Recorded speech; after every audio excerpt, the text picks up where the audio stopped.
people at this company who are getting fat cash from Disney called me, the mixed race guy. I'm a logical-based person. I follow the logic. I follow...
Welcome, welcome, welcome, and welcome to everyone who has made it in here early today. The early birds do get the digital worm. They do get the chair dance. They do get the bongo madness, and LG Trax's awesome intro for our theme song. It is the intro for when I'm talking, but it is the theme song of the Breadcrumbs project.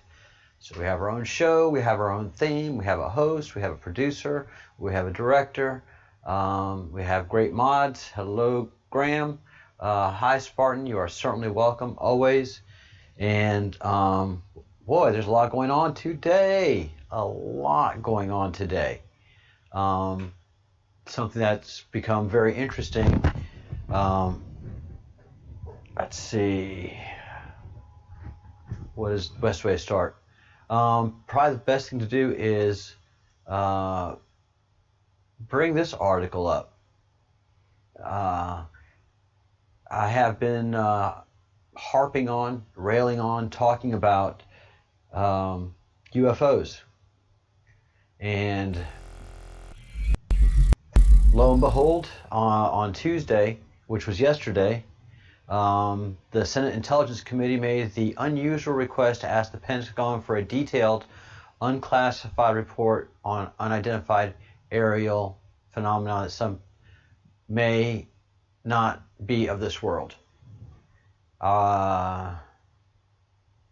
In this report attached to the 2021 Senate Intelligence Authorization Act, Senator Marco Rubio, acting chairman of the Senate Intelligence Committee, instructed the Director of National Intelligence, the Secretary of Defense, and other agency heads to compile data on unidentified aerial phenomenon or unidentified flying objects. I don't know why we have to change it to aerial phenomenon. Why does PC world really drives me nuts? The political correctness that we have to engage in.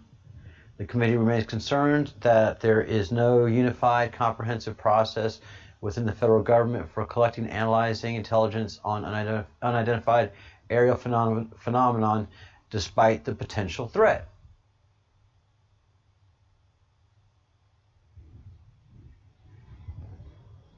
So all of a sudden, the U.S. federal government is taking UFOs seriously. I mean, this is just a slow roll. This is again a boiling frog effect of the boiling frog theory in action. So suddenly UFOs have become a potential threat. So this time last year, a UFO or an unidentified aerial phenomenon was a thing of lunacy, something that made you just laugh at somebody who even mentioned it. And now the committee understands that the relevant intelligence may be sensitive. Nevertheless, the committee finds that the information sharing and coordination across the intelligence community has been inconsistent, and this issue has lacked attention from senior leaders.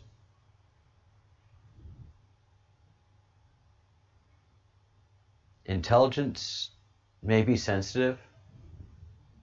Information and coordination across intelligence community has been inconsistent. Senior leaders?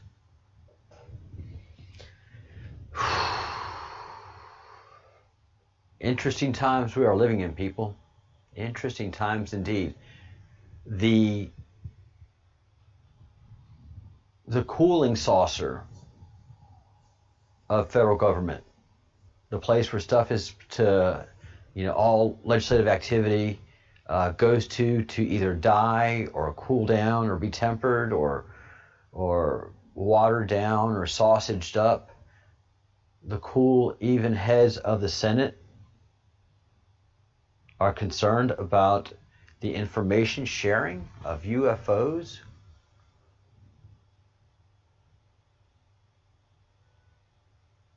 What's up with that? What is up with that?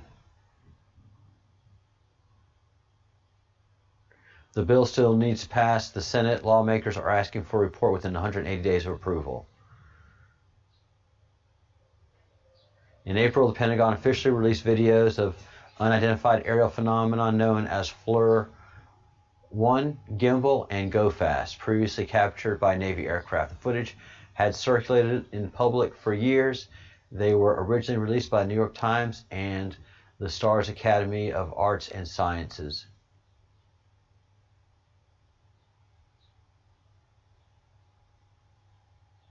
So, yeah, this is a slow roll. This was leaked to New York Times and to the Stars Academy of Arts and Sciences. You know, it's the same with Comet Swan and Comet Atlas. It didn't come through the normal channels of NASA. It came through England, and so the public's been warmed up to UFO phenomenon, and now it's becoming public and being taken seriously. Why is it being taken seriously? Because it's no longer a joke.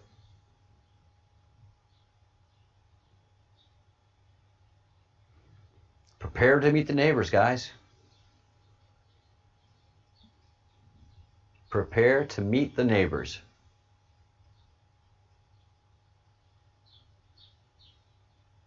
The level-headed Senate, Marco Rubio, of all people,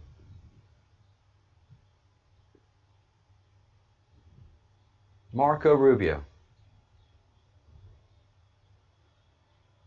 I mean, why would he? He's not a UFO enthusiast, but they received a briefing 4 months ago in private.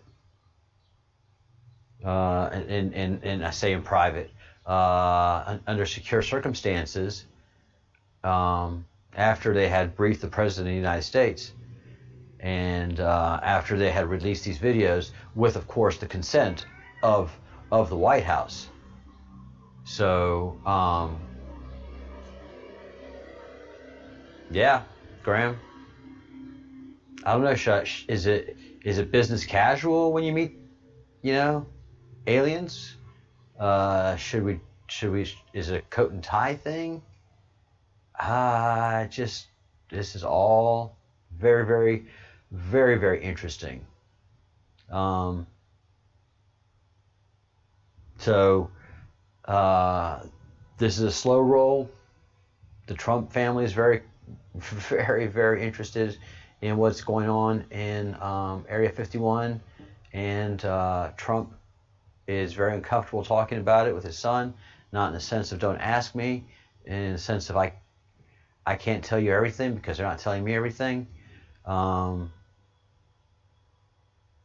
yeah, all of that is just getting bigger as it goes. And Partha and I have been talking about the shrinking magnetic shield over the world that protects us, and that's what's caused the sun to look and act the way it has. But I've also noted that here in Spain, in my area, we had a couple of days where it got up to 95 degrees, which it never gets up to 90 to 95 degrees around here. We're in the northern reaches of Spain, southern France. France is nice, but it's not tropical. So something interesting is happening in Siberia. Siberia is experiencing 100-degree weather. And for those of you that are in Europe, that's 40 degrees Celsius. That's 40 degree weather in a place that's covered in permafrost, that's been frozen since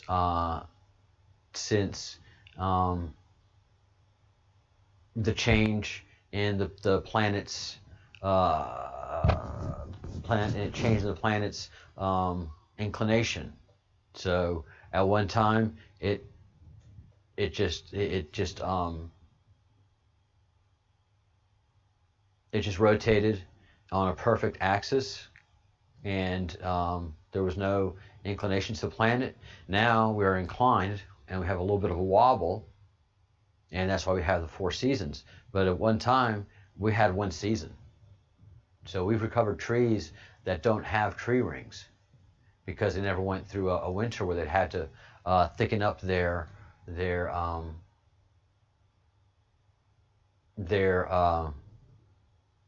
bark. Yeah, I know. So at one time, Siberia was in a warm climate and very rather tropical, rather nice. And then suddenly it suddenly got so cold that that animals died that were still digesting their food. So they're animals that froze in the permafrost, and they were still digesting their food. They didn't die and were there for quite a while before they went into permafrost. Yeah, you know, we recovered baby mammoths that were frozen in the permafrost. So they were just trucking along, and literally overnight they froze to death, and then were slightly covered with snow and mossy stuff. Permafrost. Yeah, that was very interesting how Siberia became so cold, and now it's going through a sudden warming. And the Breadcrumbs project has already determined that the sun is 6 degrees off its normal axis, its normal measuring point that we know of, and that's through Patrick Fitzsimmons. And you know, anyone that doubts us is welcome to do the math, because the math is good all year round. He just chose to do it on the solstice, around the solstice time, just to get the best measurement. And 6 degrees can cause this to happen in Siberia. So interesting things are afoot.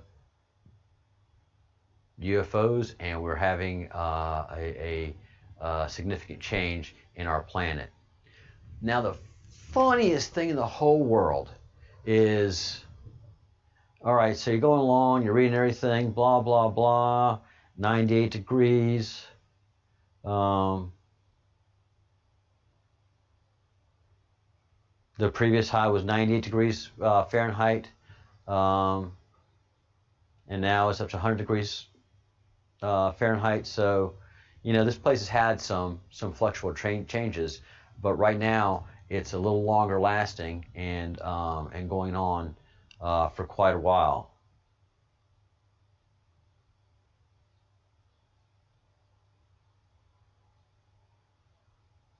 And let's see. Oh, thank goodness they didn't say it in here.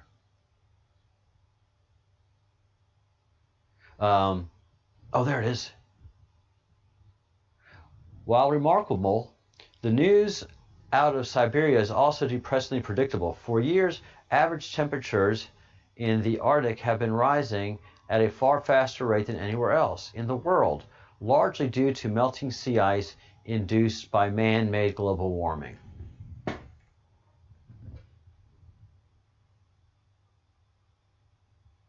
I mean, those are leaps. Those are such unfounded leaps and assertions that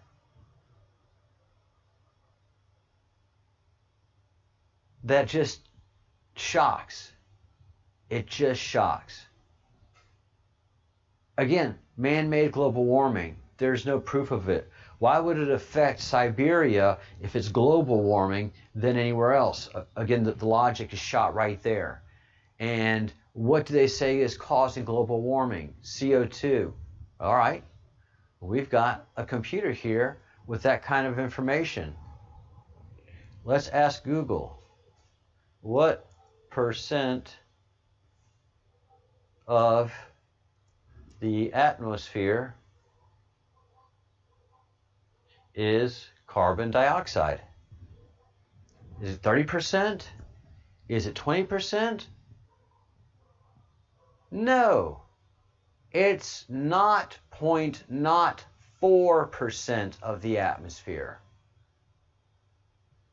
CO2 is 0.04% of the atmosphere, people. It's not even a 0.5%. It's not even 1%.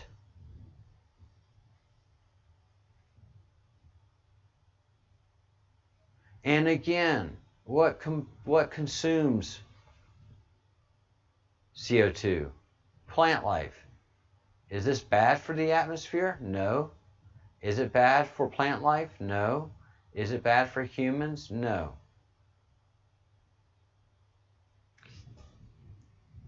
If you go to a professional greenhouse, if you go to a greenhouse that serves as a farm that is greenhouses, they inject CO. They have CO2 injectors into their greenhouses to cause their plants to grow faster and greener and healthier. So, and I was watching a documentary during lunch today, which was fantastic. That lunch was fantastic, and the documentary was fantastic.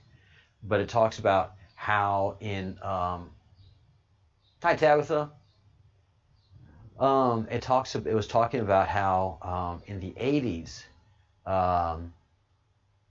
the big push was saving the planet from CO2, that we had to cut CO2 emissions or else. Again, CO2 is not 0.04% of the atmosphere. If it gets up to 0.05% of the atmosphere, it still is insignificant. And again, the plant life around the world benefits. Plants are happy about this. And it doesn't affect the atmosphere one iota. If it was bad for the atmosphere, they wouldn't be injecting it into greenhouses. So, and no, it doesn't cause a greenhouse effect. What happened was a scientist heard, oh, you can trap more CO2 in a greenhouse if you inject it in there. Because if you have a greenhouse and you have plants, you're going to have less CO2 because plants consume CO2. And our planet really doesn't have a greenhouse effect. We have a scrubbing effect. And so this documentary was talking about how in the 80s and 90s, it's like, we got to save the planet from global warming, greenhouse gases, CO2, blah, blah, blah. Nobody ever doing the math. Nobody ever saying, oh, but look, it's only 0.4% of the atmosphere. What's the big deal? No, And especially in the European cities, they're like, the pollution is so bad. In just a bunch of big cities, the pollution is so bad in the big cities, it's got to be bad around the world. And everybody's in the country is like, no. Everybody in middle America is like, no, we're all right. We breathe pretty good. Pollen's a bitch, but everything else, we're okay, guys. Well, come to find out, in the effort to save CO2, all these big cities, especially in Europe, were pushing for diesel. Diesel's the cleanest gas around, the cleanest combustible,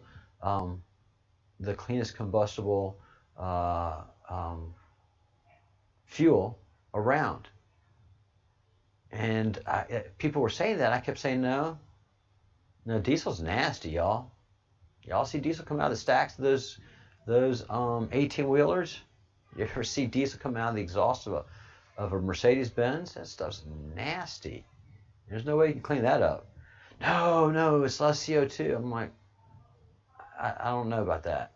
So here we are in 2000s, and all of these big cities are just choked with diesel. And they finally had to admit that diesel is fucking horrible. It's a carcinogen. But people just lie to themselves on this whole CO2 lie, this whole fabrication. Nobody does the math. Nobody checks the figures. Breadcrumbs Projects does. And so now all these big cities are stuck with these filth pumps called diesel engines that they're having to somehow figure out how to get rid of. And understanding that, yeah, actually, regular gasoline isn't all that bad. No, it really isn't. Yeah. So, on the emotions, everybody just runs crazy. Nobody really does actual math, and really discuss the impacts, because that's just so boring. But the facts are, CO2 is not a danger to this planet at all. And the plants keep telling us, and the trees keep telling us, and all the little vegetable gardens keep telling us, if y'all can produce a little more CO2, that'd be sweet. And everything is, all these things are built on lies, especially the diesel thing. And then you had Dieselgate with Volkswagen, and Lord knows how many other companies were falsifying information just to make governments happy. Here's a report that you were looking for with the numbers that you were looking for. Don't ask any more questions. And then somebody, whistleblower. No, those reports are packs of lies. Just like the Russian hoax was. So the Siberian tundra is changing. Scientists don't know why. Breadcrumbs Project knows that the sun's at least 6 degrees off, and that can very well spell out what's happening to Siberia. So we'll keep an eye on this. But then again, if anybody talks to you about global warming and CO2 being a problem, just tell them to Google the numbers. Google it. CO2 makes up just 0.04% of the Earth's atmosphere. And it says right here, makes up just. They use the word just. Have you heard anybody at all around the world use the word just when talking about CO2? Good God, no. Listening to them, it's at least 30 to 40% of the atmosphere. And by year's end, it could get up to 50% of the atmosphere. I'm breathing in CO2 right now. I can't hardly breathe.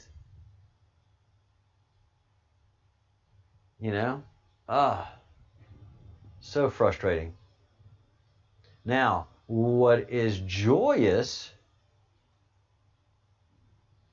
is this. I talked about this morning.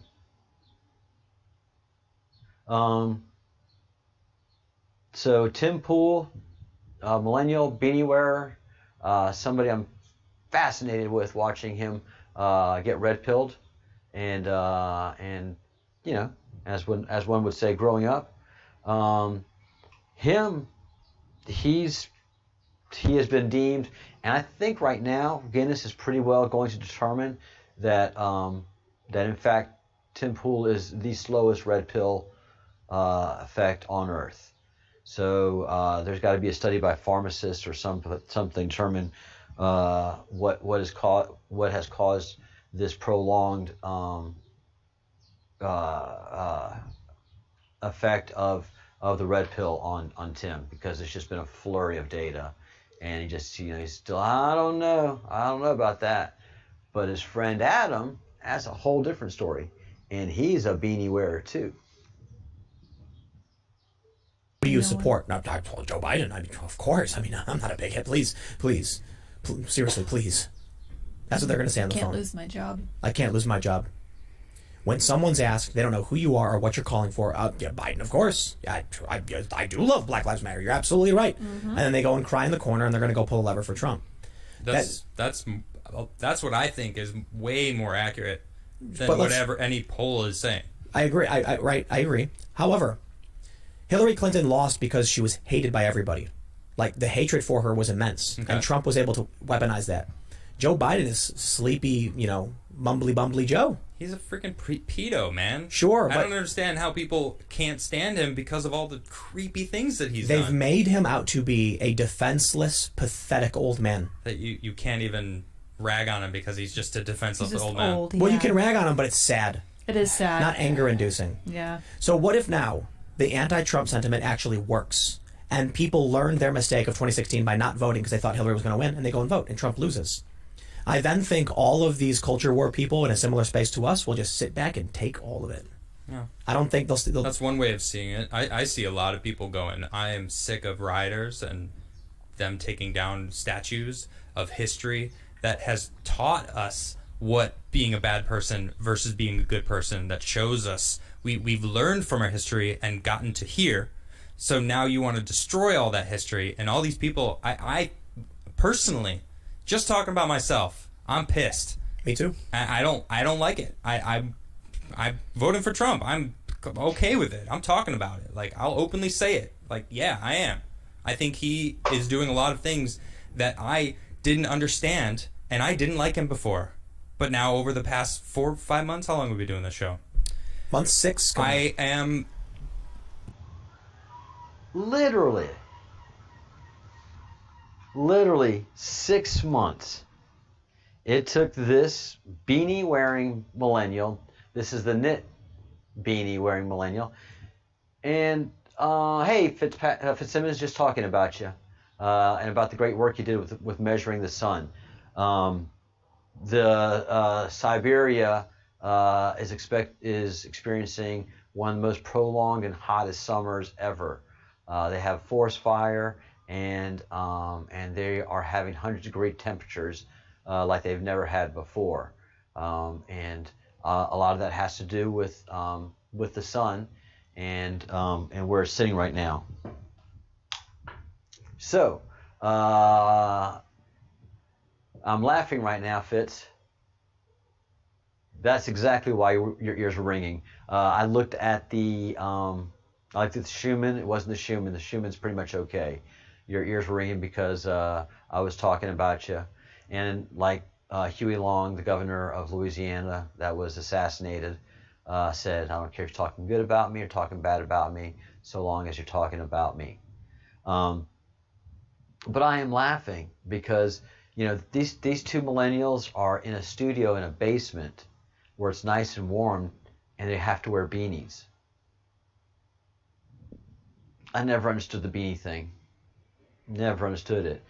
Regardless, Adam here, who's really, really smart and really funny, and somebody that I've grown to appreciate, being a YouTuber myself and a content creator, understanding the ins and outs of it, and he just does a great job. I mean, he cracks me up. But he has gone in 6 months from hating Trump to he's going to vote for Trump, talking openly about voting for Trump in 6 months. That's how quick the red pill is. And he's going to talk about that a little more. It's the thing that causes the red pill is you not only have to pay attention to the news, but analyze it. Not just hear the news, but listen to it, and then analyze it. And that's what happens with Adam here. So we're just going to go a little bit longer.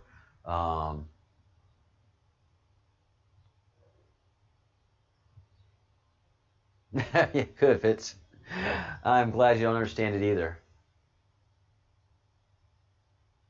Yeah, places are hot today that are not supposed to be hot.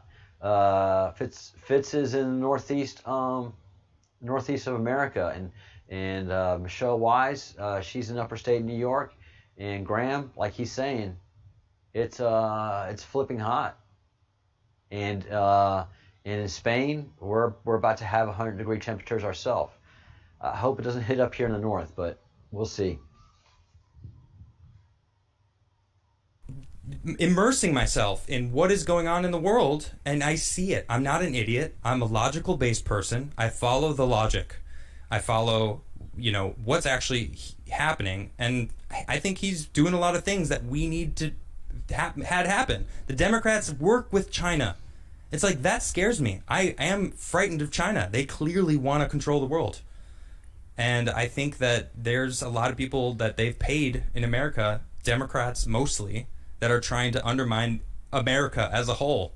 And because they got foreign interests, factories, international companies, conglomerates. Yes, the corporations that are making all the profit from international all the movement of all the product that we all use. And it's like, okay, so if Trump wants to bring that back to the States, no wonder he's been Orange Man bad for the whole 4 or 5 years that he's been in the media. He's pulling cash out of their pockets, bro. Yeah, exactly. The tariffs. Hello. Yes. Yep. It's like it's so obvious to me now. So it's like I'm seeing it. I'm like, all right, well, I'm not an idiot anymore, and I like to believe that a lot of people my age that are coming of like the coming of age of coming out of being in your bubble to realizing what life is like. It's like the bell curve of life. You're in your mid-30s. You're starting to. This is where you're going to be. They call it being red pilled.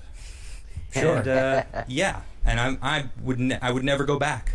Because I like being informed. It's like as soon as someone opened the window and you look outside, you said, "Oh, I'm voting Trump."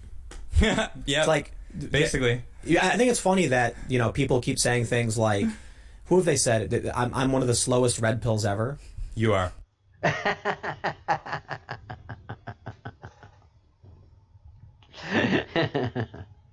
And that's what I like about this conversation that they have and the way they have it. It's good jocularity. Tim knows he's one of the slowest red pills ever, and his friend Adam says, "Yeah, you are." But it just took this guy 6 months, less than 6 months. I'll give him the full 6 months. Hi Nancy, hi Allie. Yep, unseasonably hot. Definitely something going on with the sun.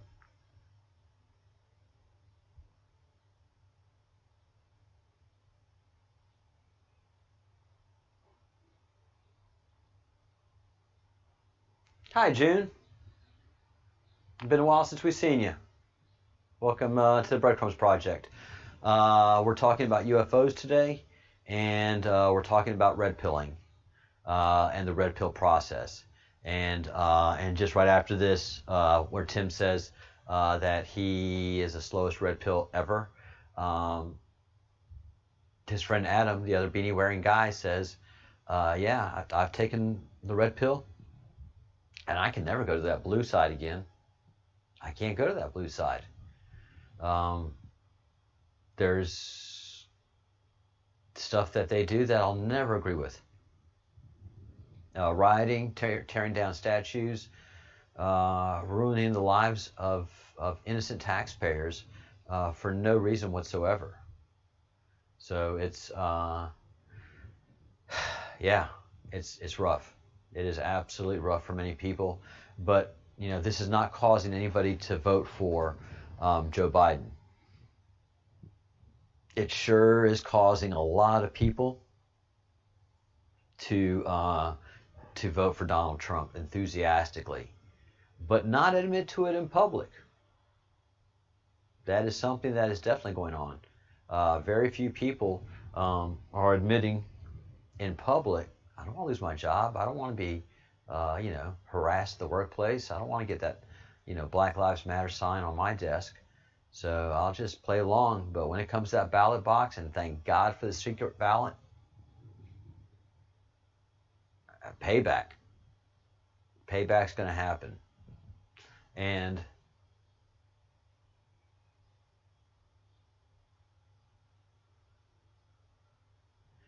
yeah, there's plenty of things that you can tear down. And you know what? You don't have to tear it down. You can go through the democratic process. We're a republic, and we use democracy as a means of maintaining the republic. That means you go to the city council and you talk openly with the whole city about, hey guys, how do you feel about this? I think this guy is a racist. And you're going to have part of the population say, well, frankly, no. You know, he was just a man of his times. You know, slavery was something that happened, and this country worked hard to get rid of it. And now we're working hard to instill it again by creating black-only places and resentment and racial resentment. There's just nobody that voted for Donald Trump that's going to not vote for Donald Trump this time around. There's nobody that voted for Donald Trump that's like, oh, this is what needed to happen. Burn down inner cities, and that's the change that we need. I don't know why I voted for Trump. But then you have a lot of people that voted for Hillary that are saying, nope, either I'm not voting, certainly not going to vote for the man that is openly suffering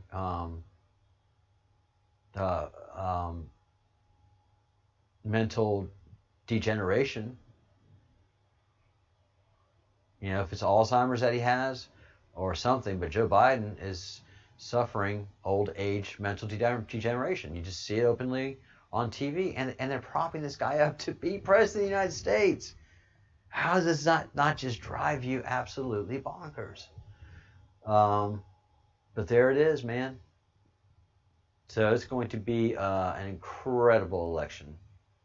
And there's going to be civil war. America is not prepared for the outcome that is going to be coming. Because again, not only is it not the popular vote that wins the presidency, it is the Electoral College that wins the presidency. That means the balance of power of the states, not just the greatest amount of Americans voting for one person. We're a republic. And so, you know, those middle American states that voted for Trump, got him in office last time, they're watching all this stuff going on in California, in New York City, in Chicago, in Detroit, you know, you name it. All the cities are having these, Washington, D.C. Do you think those people that voted for Trump in middle America last time are going like, whew, Trump caused all of this? Yeah, I got to go Joe Biden. No. No.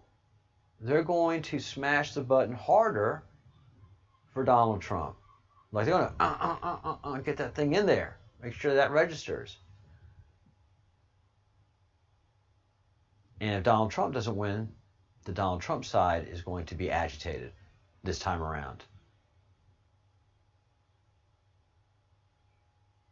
So there's, you know, neither side is preparing each other for a loss, and each side is not backing down from what they're saying. So the Trump side is saying law and order, and the Biden side is saying no law, no order, and pay for everything. You pay for everything. So that's just where the situation is right now, and the Trump supporters are really enthusiastic for November. The Biden supporters are scared to death to see if Biden can make it to November. They're scared to death of the debates. Trump's looking forward to the debates, like a circling shark around prey, looking forward to debates. He doesn't care who it is. I'm glad I'm in Spain. I am very glad I'm in Spain. And, you know, here is the real effect. So here is an article that was posted 5 days ago, June 19, 2020. San Francisco is suffering a significant drop in its renters. So people, especially with COVID hitting, I mean, it was bad to be in San Francisco, back then, before COVID, because I lived in Oakland and I worked in San Francisco before moving here to Spain 2 years ago. And San Francisco is just, especially downtown San Francisco, like where the city hall is and the governmental building where I worked at, is just disgusting. Oh my God, poop, human poop on the sidewalks, people injecting heroin on the sidewalks,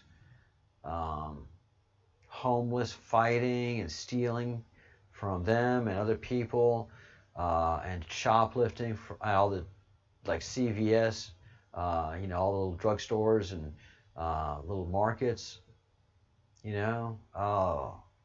urinating everywhere, breaking windows. And so it's just disgusting, period. Then COVID comes and people are just like, we're done. There's no way. So people are breaking leases, and there's about a 15, close to 20% drop in rental rates.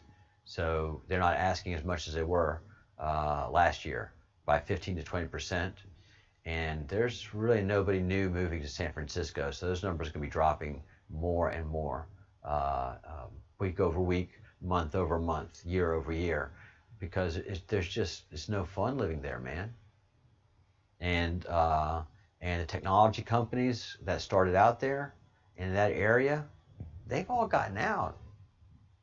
Amazon, Apple, Apple actually, Corpino is still their main headquarters, but that's a ritzy area. That's certainly not San Francisco. They certainly don't have homeless pooping on the streets there, and they don't have heroin addicts in the streets. You got to have money to be up in that area. But yeah, I mean, there's no quote unquote startup excitement anymore in San Francisco like there used to be.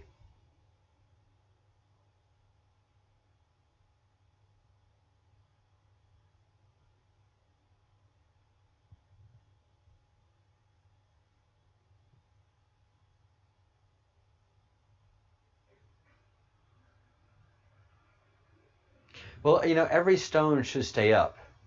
Every stone that's bad, good, whatever stone, whatever monument is there, should stay up. You have to have monuments to evil, and say that this happened, and not brush it away. You have to keep Auschwitz there. You have to keep the remnants of what was there, so that people can go there and see what it is, so that you can say, this General Beauregard was who he was. General Robert E. Lee. The left and Marxists have always been about using history against their own people. Remember that, guys. This is nothing new that's happening in America. We shouldn't get into the argument of supporting statue removal. We should be all supporting, hey, we're for the truth. Don't rewrite history. But Marxism has to rewrite history. Marxism has to get rid of God.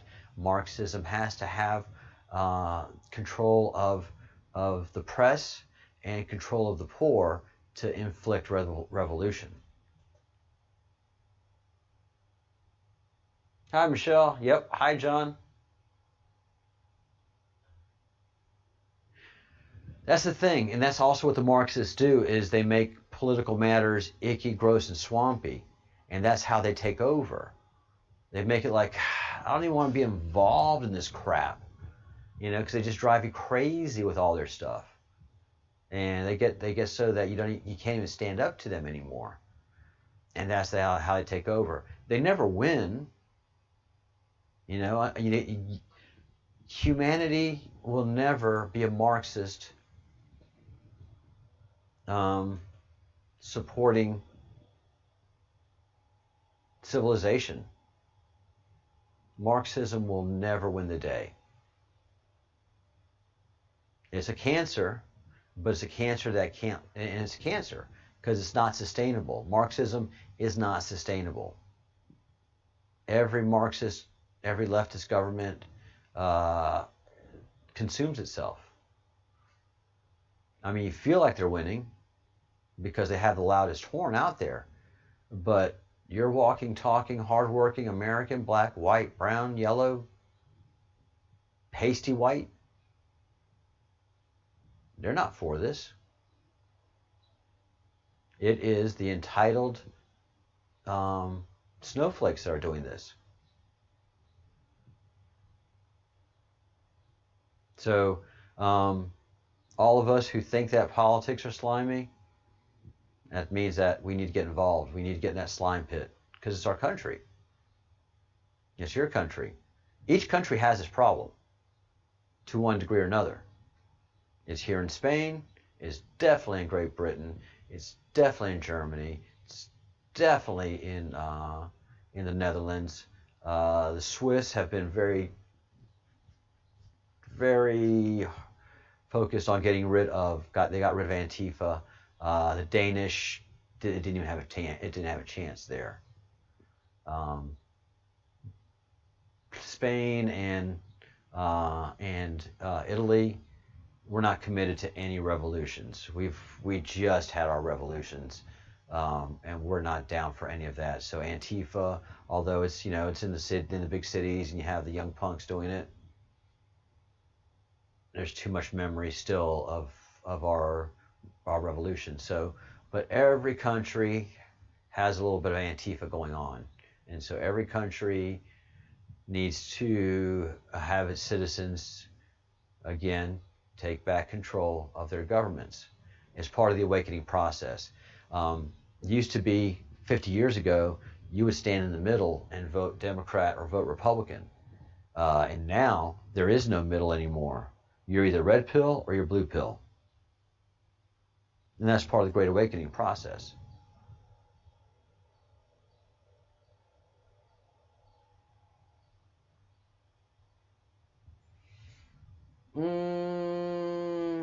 The game is rigged against the people, except the people still have the vote. And that's the big fear in Washington. That's the big fear in all the in everybody that in America that has the corruption of that things are against the people. They still have the vote. And the funniest thing America ever did was electing Donald Trump to office. A billionaire with a grudge against the deep state. I mean, it's comedy gold. So ultimately, Mr. Smith goes to Washington every single time. Every single time. The people are not stupid. The people of America, we're pretty comfortable. Yeah. But we're pretty pissed too. And so it's part of the big game indeed. It's part of what the creator likes to do and likes to enjoy, where the Rothschilds and those that are in power think they have power, and then true power is exercised upon them. So, and those that contrive against the people never win in the long game. The long game is always for the people. The people always win the long game. Always. Always, always, always.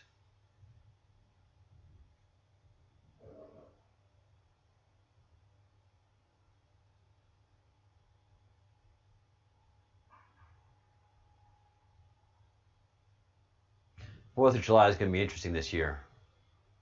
4th of July is going to be glorious. Yeah, there's a lot that's going to be happening over the next 6 months. Without a doubt. Without a doubt. This is going to be a very exciting time to be alive. And, one of the things that everybody again forgets is that Trump loves boxing. He loves boxing. Muhammad Ali and him were best friends. It hurt, it crushed Donald Trump when Muhammad Ali started suffering from Alzheimer's. He did an interview, and you could just see he was very emotional and very choked up. And yeah, he said that, you know, Muhammad Ali was one of the most misunderstood men, one of the kindest, most misunderstood men in the world, and that his, you know, he said, look, Ali's public persona and his private persona are two different people. And Trump learned that. Trump learned what he does in public and how he does business off of Muhammad Ali. Muhammad Ali always told Trump, you got to be unpredictable. You got to be unpredictable. You got to figure out what they're expecting in the ring, and you come with something else. You know? And Muhammad Ali, you know, he was the famous, not the inventor, but he perfected rope-a-dope. Where he'll just like, oh, you know, you got me, I'm fat, I'm lazy, I haven't been working out, and, you know, and taking all these hits and punishment, when what he's doing is just getting his opponent to tire himself out. And Muhammad has trained up hard, and he's directing where the hits are coming. So he's feigning, oh, you got me, but no, he's directing that punch and easing into the blow. And then come, you know, the later rounds. Here comes the work. Here comes Muhammad Ali, and he's got the business. You know, you entered the ring. He's going to finish the game, and that's, you know, that's what he did. And he used that character of his, that caricature of his, to gin up the purse, to make the events bigger than you could possibly imagine. It was just his character and his what odds and I'm the greatest, and I'm the greatest that ever was. I'm the greatest. And, you know, and the press and the media and just everybody, you know, and, you know, middle America is going, who is this young man saying he is the greatest? Why, FDR is the greatest. He is the one that saved us from World War II. That's who the greatest is. And, you know, all of a sudden people are talking about Muhammad Ali and boxing. And for a long time, his pay-per-view events, his events, were some of the biggest box office draws and some of the biggest television draws ever. And Donald Trump learned all of that from Muhammad Ali, because Muhammad Ali taught him.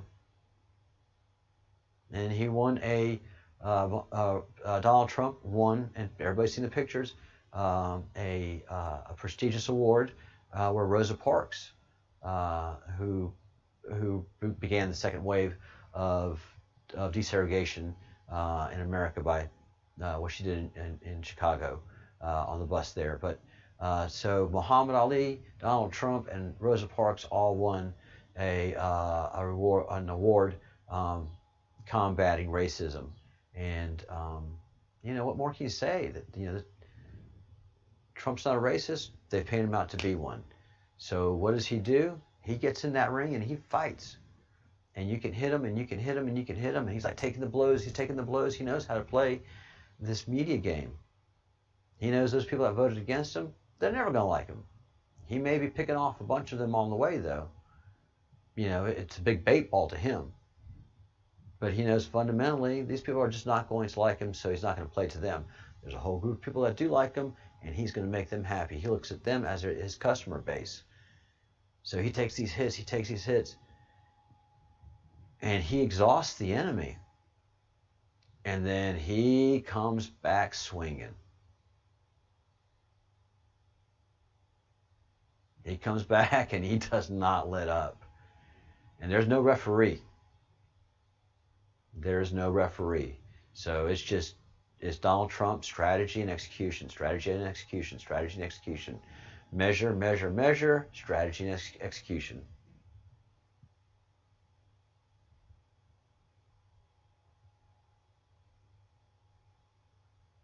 Yeah, I mean, this is not the first Great Awakening. There have been many Great Awakenings in humanity. This is just our current Great Awakening. Yeah, the truth is funny. There's always irony. There's always irony. Like my friend Reagan Gibson said in '91, you just sometimes have to look for it. But irony is always there. It's funny.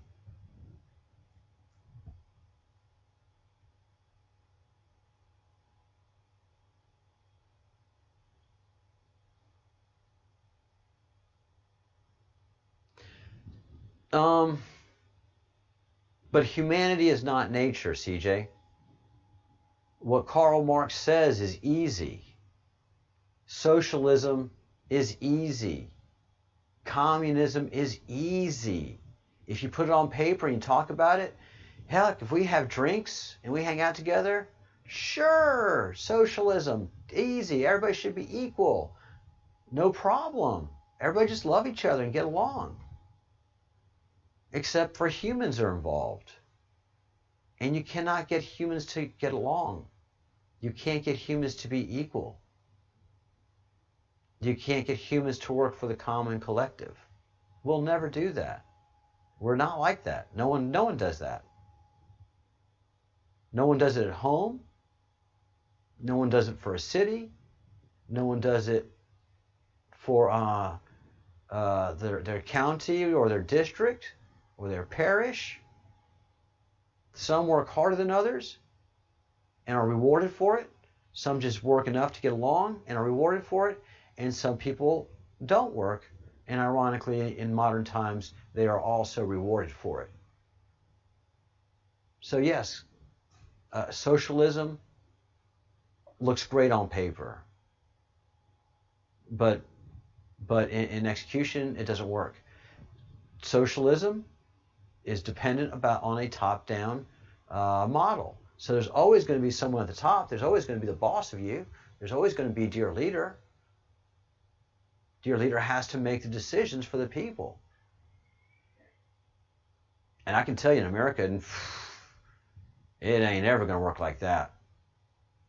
America's a bottom-up country. So America can pass all the laws they want to. Americans are kind of choosy about what laws they obey. They really are. We really are. I am. I do not obey all the laws of America at all. Heck, I don't even know all the laws of America. There are so many. You have city laws, you have county laws, you have state laws, and then you have federal laws. There are so many laws that you're commonly breaking one at least every 5 minutes a day in America. You know? Who obeys the speed limit in America? We're not law-obeying people. We are people of the law, but fundamentally we don't let the law control us.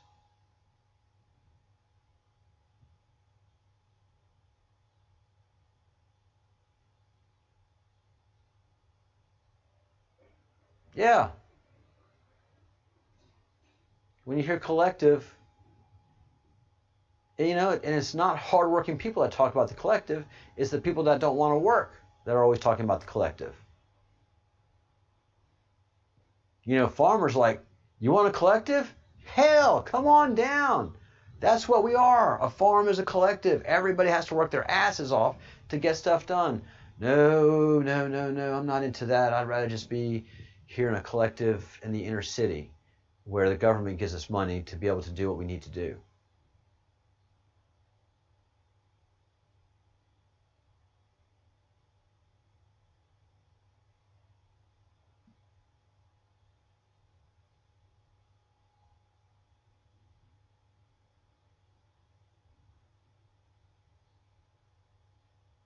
Well, CJ, it doesn't really matter what Marx said. It matters is what Marxism is today.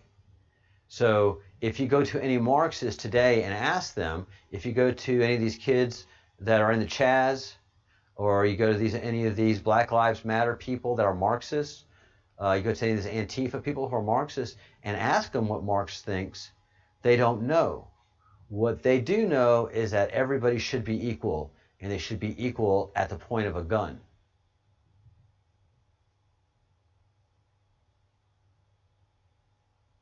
Well, I mean, Fitzsimmons is clear who gets to be on top. Yes, all pigs are equal, but some pigs are more equal than others, see? And usually in a Marxist revolution is the person that doesn't mind killing to get to the top that stays at the top.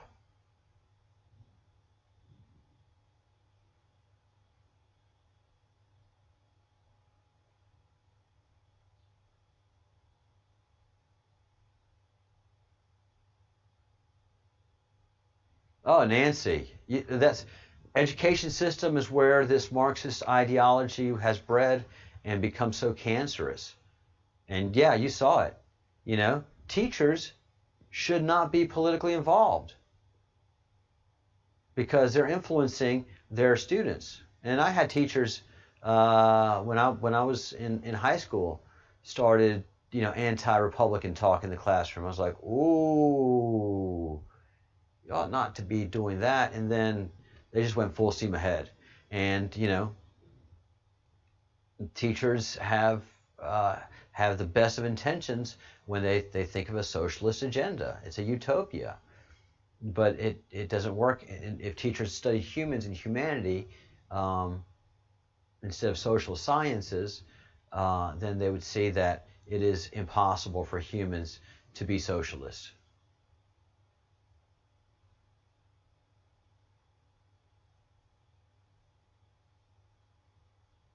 No respect, Michelle. No fear of consequences, and a list of demands. You know, snowflakes always have demands. Snowflakes have always been, you know, somehow wronged.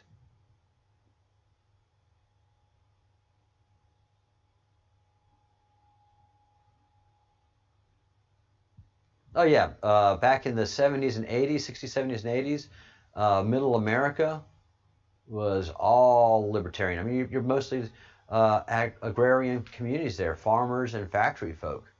And, you know, farmers and factory folk don't trust the government. You know, they always say, they always had that running joke, you know, I'm from the government, I'm here to help. You know, and most of Midwestern American folks saw what happened to the Appalachian people when the government came in to help and just destroyed all of what the Appalachians was and instilled poverty.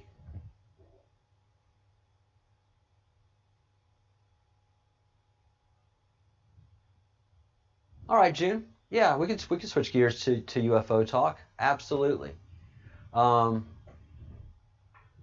So, in making that transition to UFO talk, we have the federal government talking very seriously about UFOs and taking them very seriously, and then we have our observational sciences, the stuff that we can see with our own clear eyes using tools that are readily available to us. I've had discussions already that the sun is a very electrical event, and it's a pretty static. Honestly, it's a pretty static, and should be a pretty static environment. It should not be having CMEs. There's no action, gravitational or otherwise, that demands a CME to be caused from the sun. And in an electrical universe, in an electrical model, I still have questions about CMEs. Now that we see objects the size of spheres coming out of the sun, then that explains CMEs, and that explains the sun is a stargate of some kind, and there's things going into and out of the sun all the time. Well, that will explain all the sudden flashes and activity that the sun has. So let's listen to Mark Wage at Wage's World. Go to his channel, give him the traffic, give us a thumbs up. We are 13 in the room. We are officially a coven. Yep. And listen to Wage's voice and how he exhibits that fear of not knowing what this is, that nothing that he knows can make sense of what his eyes are seeing. It didn't look like to be a huge CME or anything like that, but it did take like a ball shape, and it's like it's got a C shape and it's traveling like that. Now we've seen that before, but not quite like this. Okay, so I'm going to stop it right there. And, you know, if you were just to stop this and look at this right here, you might think that that's an object. Okay, but it's not. And there you go. Right there, Wage has talked himself out of what his eyes are seeing. His eyes can't tell him what he is seeing, but he is definitely telling himself that what he's seeing here is not out of the ordinary, that this is fully explainable. And as he goes on in discussing this, he just doesn't make any sense anymore. But if you look at this, if you were to look at this, you would say it's an object. Why? Because it is. It is a round sphere, and it is being ejected from the sun.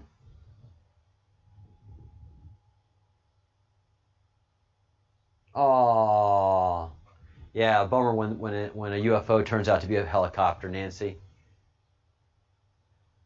June? No, it couldn't be a comet coming out of the sun. We can go on and listen to Mark a little more if you want to, but first of all, the size of that in comparison to the sun, I mean, that object is miles and miles in circumference. It's huge. So it's definitely not a comet. We've seen comet-like objects going by the sun, and we've actually seen some comets, Comet Atlas and Comet Swan, going by the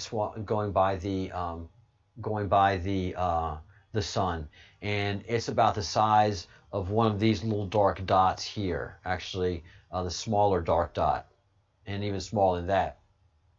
As the comet moves, it is not the size of this. And not only one object comes out, but two objects come out. I didn't get a chance to point that out last time, but I studied a little closer. And two objects come flying out of the sun. The sun shouldn't have any objects coming out of it at all. Whether it's an electrical event or whether it's a nuclear event, it doesn't call for an object.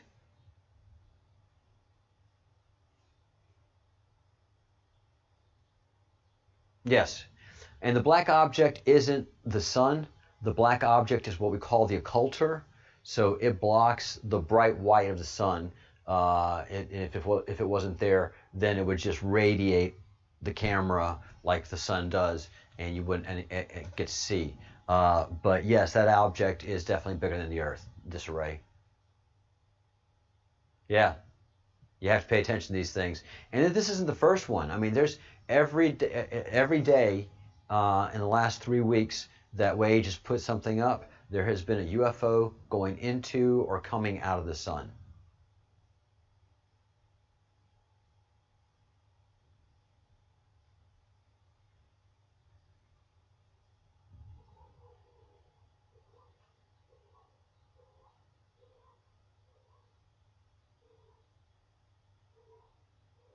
Yeah, so Michelle makes the point. The occulter is blocking roughly a third of the sun to half of the sun. So the object that's coming out of there is actually huge, way bigger than the planet Earth.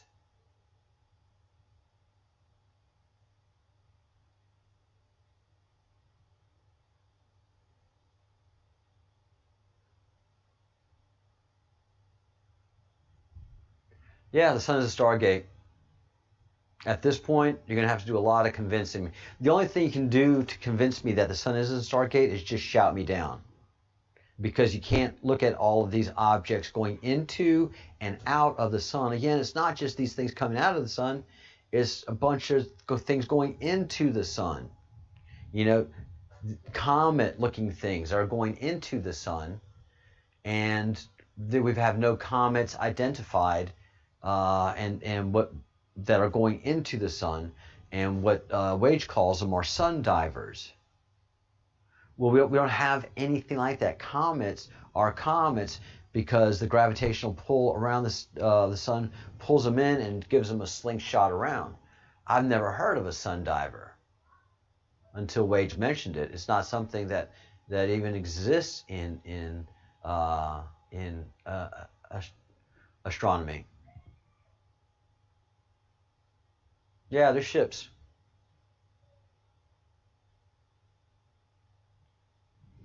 Yeah, I mean, there's just tons of UFOs out there. There are just an unmitigated amount of UFOs and UFO activity. And we have, I got a segue, a Space Force. So we would get to pop into the Q. We're going into the Q circle now. And the Q has a lot of activity having to do with the sun and UFOs, UFO activity, and they even identify different UFO and types and different alien societies that live in and around the Earth. And the Q talks about the sun being a stargate. So the Q also talks of Space Force. And we have no idea what Space Force is doing. We don't know what the purpose of Space Force is. We just know that the Pentagon felt really strong, like the already existing branches of the government, of the military, Air Force, Army, and Navy, and NASA couldn't handle space. That we needed a whole other branch. And NASA's the one that, and the Pentagon is the one that made this decision. Why? Why? You know, all the other branches were doing just fine with their space programs. But there's something that has driven the Pentagon and Navy and the White House to say UFOs exist. There is something that has generated and caused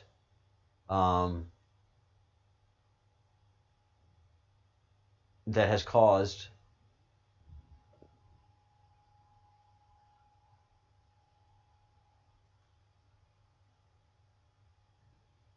the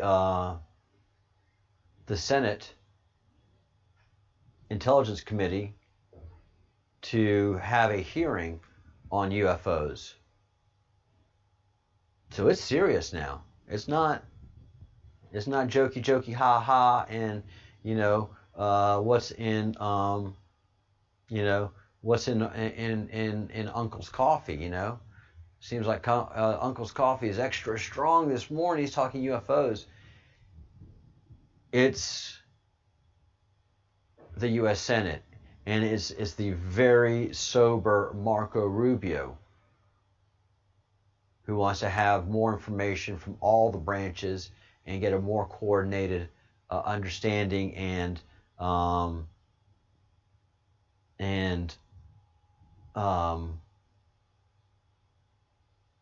idea of the potential threat. So UFOs no longer are ha ha ha. They are deemed a potential threat by the U.S. Senate, which is exactly how America acts about anything. Anything they don't understand is a threat. But its UFO activity has risen to the point that it's a real threat.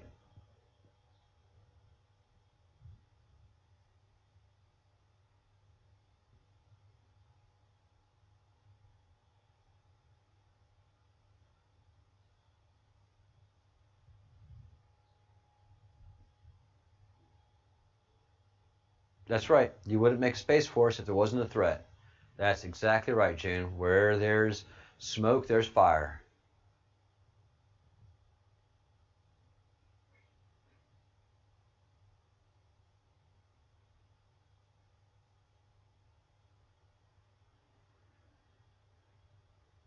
No, we don't have to convert to communism to raise our level of consciousness.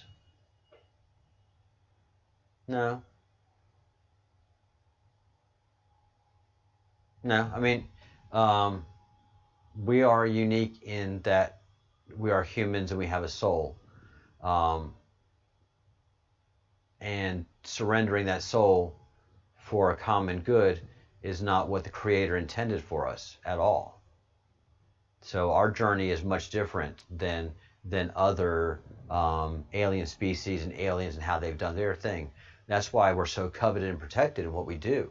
We are very protected in this solar system and around this planet, because we are just such a very interesting, fun experiment, and in what we do every day. And we are definitely influenced. You know, we dream, we pray, things happen that we know that just cannot be coincidences. So our Creator and those that support us enjoy our misadventures, and our Creator certainly looks at us as a fawning puppy sometimes, you know, and almost to the point of, I don't want them to grow up so fast. So, you know, the Tower of Babylon is a great truism, where humanity at that time, we all spoke the same language, and we were trying to be like the gods. We were trying to build a ziggurat so we could have our own space vehicle to go up to the heavens to be with the gods. And the gods were like, no, too soon. So here you go. You're all going to speak different languages, and you're going to stay in utter chaos and confusion to prolong this virtuous life that you really do have, humans.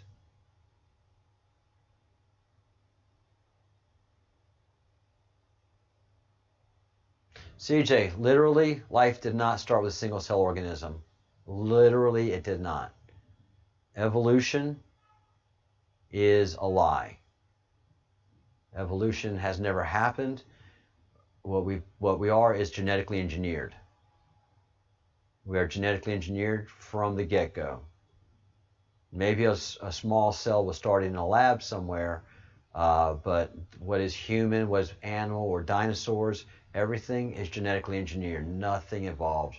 There's no record of evolution in the archaeological record, and there's not a single hint of evolution in the what is it?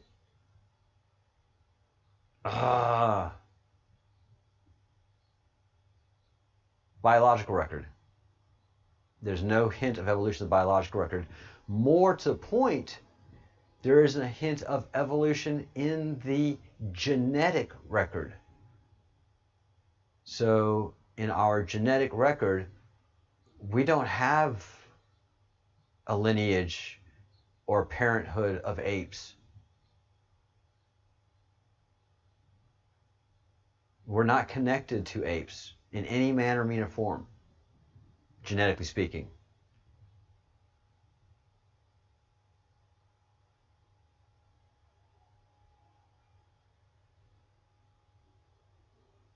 No, there's none of that. I mean, I don't mean to say the nah, but there's no evolution. There's no evidence of that multi-cell organism grouped together to make multi-cell organisms. It's just not there. It's not in the genetic record. More to the point, when life first came to the planet, it's called the Cambrian explosion, the Precambrian explosion. And in the Precambrian explosion, there were so many different types of life on the planet, so many different creatures, so many different species, especially waterborne. It was just insane. It didn't start from one little thing and just like da da da da da da da da. The Precambrian explosion, life came and just covered the planet. And now it's most likely just plasma from that ejection. What is it, like a? Because it's traveling like extremely fast. Or 1/100. Okay, and it came off the sun. It clearly came off of the sun. Amount of species are alive now. That's what I'm trying to say. During the Cambrian wasn't traveling to the sun. Throughout it was the traveling Earth's away. So as I put that, even that one, look at that one. I mean, it almost looks like an object. Have been jumps. But there haven't if been you look at the red, evolved things. Okay, it's real bright right there. Now, that was the last capture we get. So, what I said, it didn't look like it should be I'm able going to to challenge you on travel that. that direction. Our known DNA Well, let me matches show you this. with great apes. Okay? No. If you look at it here, No. you can kind of see a C shape. We have and it gets more prevalent less chromosomes on the than next apes. chapter. So apes have more chromosome sets than we do.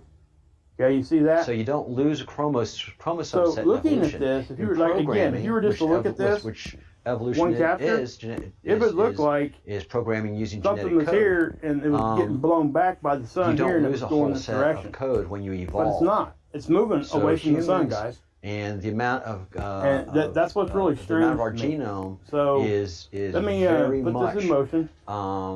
very clean. Okay, you It's see how not- that moves it to isn't- that. It isn't like Goes to there. they took something and then had to evolve it. Okay, and then Our there's the code start of the is next day. start from where scratch the and time very lapse clean reset. and not built on another So I'm gonna hit subset. start So we're again. not connected to apes And watch or this. monkeys Okay? at all. I'm going to slow it down a little there bit. is some so you guys duplications can of see it a code that little you bit can better. snip and you cut. But No, there's and again, no this isn't relationship. a They very can't big tell one. us you came from this ape. But let me set or zoom this in over here and we'll chimpanzee watch it a set. couple It's not in times. the code. And that whole thing Yeah, you about see junk that? DNA, that came from the Now 90s. what I'm going when to they do, were- just when to they show were you what I just starting mean to do by the it genome. looks like it And they shouldn't be couldn't- able to they travel started that just way. associating Or, things like that what was signature that brown we're eye, seeing. what was blue I'm eye. going to When reverse they say it. junk You guys DNA, can do this on they this don't tool. know. That was You just can like, reverse okay, the that's a time whole lapse bunch and of have it DNA go that we backwards. just don't know right now. So watch this. We're unpacking the code right now. But now in the 2020s, very little of DNA that is crazy? considered even junk anymore. We've been able to deprogram, Does it or decipher does it not look like what it a should lot be of our moving DNA that does. direction? A lot of it. I mean, look at that. It just... Oh, shit. Yeah, and that's what I'm saying, because it just looked, a C shape should not be able to... I don't know why YouTube keeps doing that. It suddenly jumps. Yeah, if you hear YouTube in the background again, suddenly it just starts playing clips that I have on pause.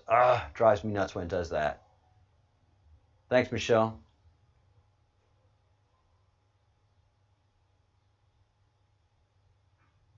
No, not anymore, Michelle. Not anymore. Starting in the early 90s, all of the big programming houses, Microsoft, Apple, even Cisco, the company that I associate with routers, they all created wet labs, and they started deciphering DNA in the 90s and in the early 2000s. So there is very, very little junk DNA that we know about. It's all held tightly. Everybody that's been deciphering the DNA after the human genome was deciphered, they keep that all in house. They don't announce that. That's all for everybody that's got that figured out. That's in-house secrets. But we've got most of our DNA has been deciphered.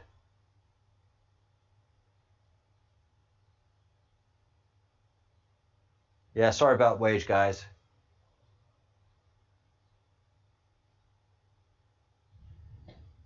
Let's see.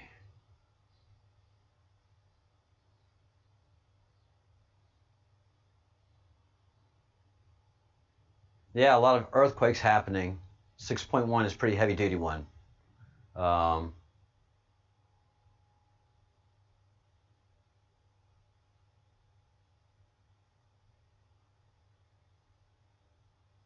We're not ready for the truth. Fundamentally, it's pretty much us in this room and a couple of other YouTuberies that are ready for the truth.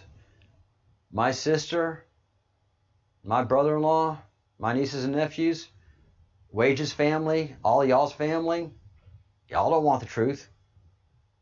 I mean, they don't want the truth. And quite frankly, I don't want the truth. I'm very happy living in this little dream of mine. I'm not ready to meet the aliens, quite frankly. I'm pretty happy in my little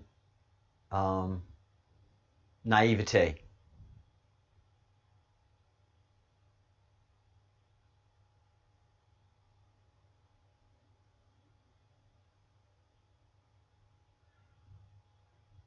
Yeah, Michelle, I'm not going to Twitter. There could be, yeah, and there are a lot more woke people, I'll admit, but I'm just making the point that For the most part, 90% of civilization does not want to know the truth. Just a few of us do. Yeah. And that's why you're here, and that's why we're finding the truth and having a good time doing it, making an adventure.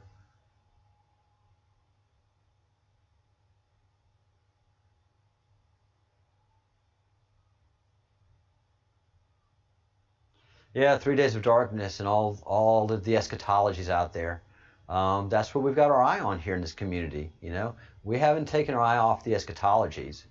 One of the big things happening of the end of the world, or the end of time, not the end. Why did I say the end of the world? End of time is meeting the aliens. You know, once we meet the aliens, definitely there'll be a new age upon us, without a doubt. Without a doubt. And we've already pretty much come to the agreement and understanding that all of the gods of old were aliens.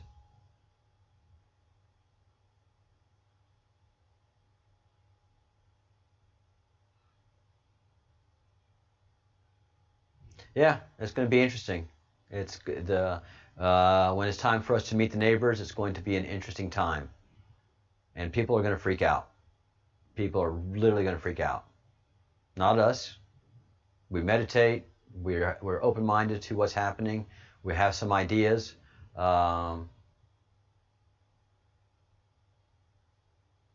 Yes, Fitzsimmons, that's what I'm saying. Yes, the things flying around the suns are alien spacecrafts. Those are the neighbors flying into and out of the sun, because the sun is a spaceport. Pardon my little drink of water here.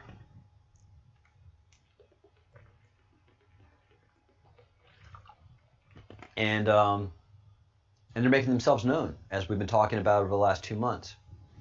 They are making themselves known, and so our U.S. government is freaking out because they're making themselves known more and more. That boiling frog process. So, you know, one of the things that they talked about in the article.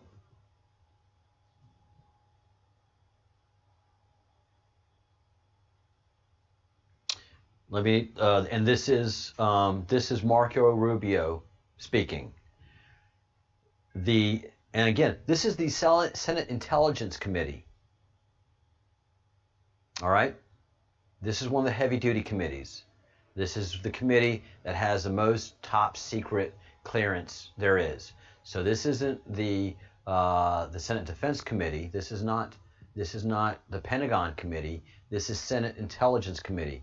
This is the no-nonsense committee of the Senate. This is the sober committee. Yes, in the House, it's the circus committee. That's the one that tried to impeach the president. They had no business running an impeachment. Intelligence committee does not run impeachments. That's judiciary. That whole thing was just so wrong. But Marco Rubio, again, a very pragmatic, no-nonsense guy, is saying, the Intelligence Committee remains concerned that there is no unified, comprehensive process within the federal government for collecting and analyzing intelligence on unidentified aerial phenomenon despite the potential threat. All right? They're not talking about Russians. They're not talking about the Chinese. They're not talking about any potential military threat. They're talking about unidentified aerial phenomenon. We know everything that China has to fly. We know everything that Russia flies. When I was in the U.S. Army, I was Air Defense Artillery. We shot down things that flew. We had to identify something before we shot it down. There was ways we identified it electronically, and then we had to identify it visually. So anything that was even new or potential or a super secret threat that the Russians had, we had pictures of it, we had satellite photos, and we would have to memorize it in case we had to shoot it down, or make sure it wasn't one of ours. So we knew what an SR-71 Blackbird was, even though we would never see one. One would never go slow enough for us to see one. We knew what a SR-71 Blackbird was. Don't shoot it down. It's expensive, please. Don't. So whenever we point to a target, we had to verify that it was either hostile or friendly. And so what the Intelligence Committee is saying here is that several different departments of the federal government have UFO stories at different levels. There's nothing comprehensive talking about that. So NASA has its UFO things, and the Navy has its UFO things, and then there's Area 51 that has its UFO things that the federal government can't get to anymore. That it's just so locked away now within corporate hands that even military hands can't get to it anymore. And so the federal government is not only has a Space Force now, but has an impetus to study and try to identify what all these UFOs are. And when we do, meet the neighbors.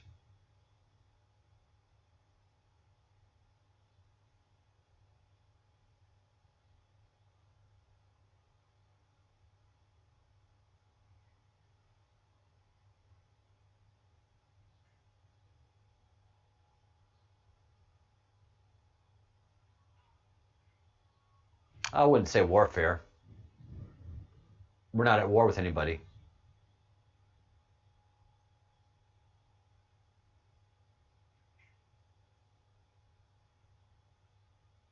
Yeah, I heard about there's several new spy airplanes and successors that were trying to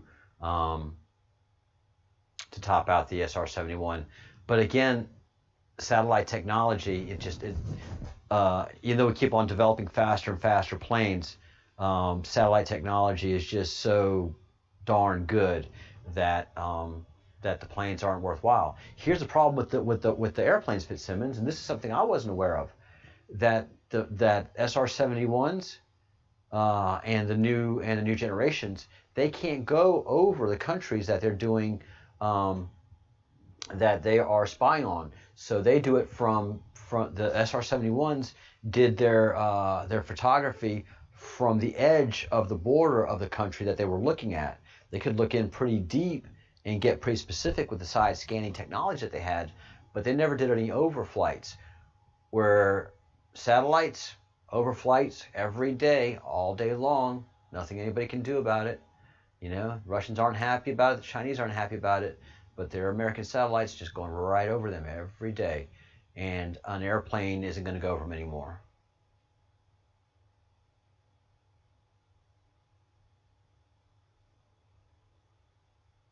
Oh, very cool. So yeah, you saw some of the cool stuff they're doing. Yeah, we're going to have fast planes. Hell yeah, we're all about that. But we're after the U-2 incident, shooting an airplane down over a country.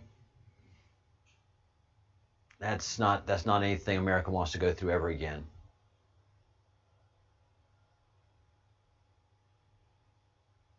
Oh, and there's been a phenomenon in and around China, speaking of China, and around Asia, where fish are suddenly just spontaneously jumping out of ponds for about 20 minutes to 40 minutes, just jumping. They're doing it out of rivers. I mean, just massive amounts of fish jumping, and they've never seen it before. And there's video all over the place of this phenomenon occurring. So earthquakes, lotus, fish jumping out of the water, pestilence, pandemonium, dogs, cats living together.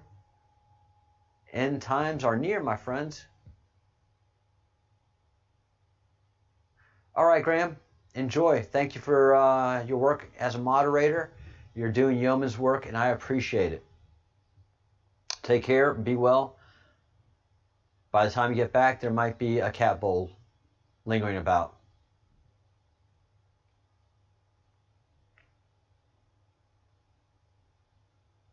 No, I get your point. I understand. Yeah, the China Lake facility. I'm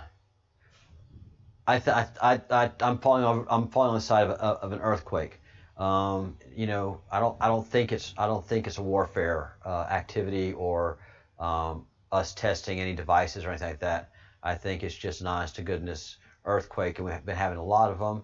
I think it has more to do with Planet X and Nibiru, Michelle. I still think very strongly that Planet X and Nibiru is still something close by, and I think that is what is affecting a lot of what we're seeing with the sun moving and the heating up of the Siberian permafrost and just the giant heat waves that we're all experiencing. I still think this is tied into Nibiru. It's also why we have all this comet activity. So I'm kind of leaning towards that end. And I know we're not going to agree on that.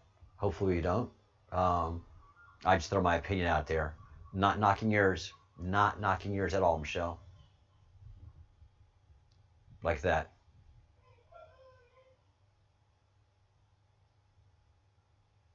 And yes, I could absolutely be wrong about the underground warfare. There could absolutely be underground warfare going on 100%. It's just nothing that's pointing me in that direction now.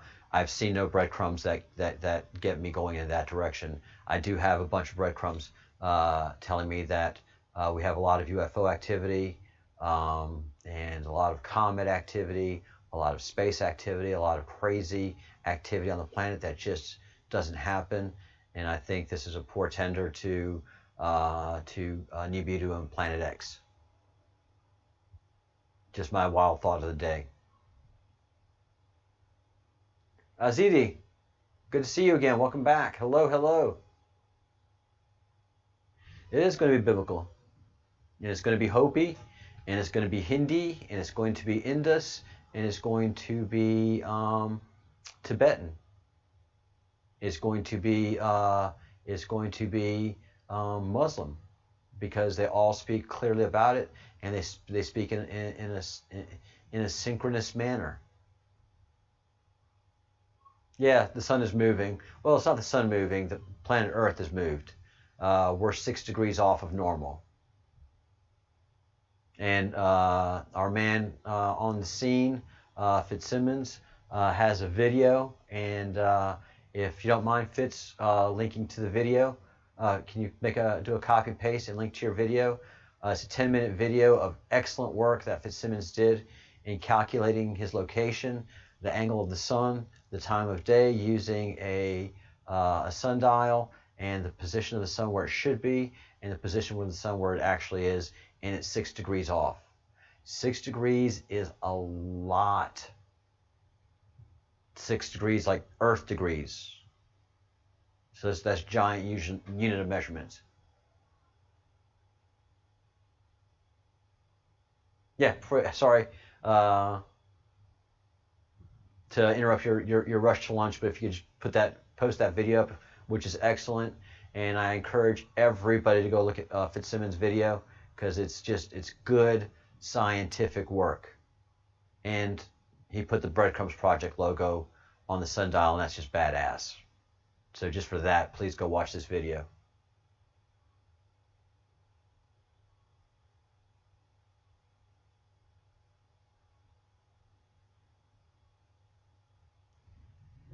Do what?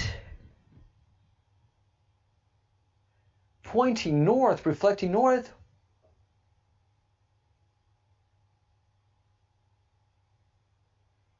In upper state New York?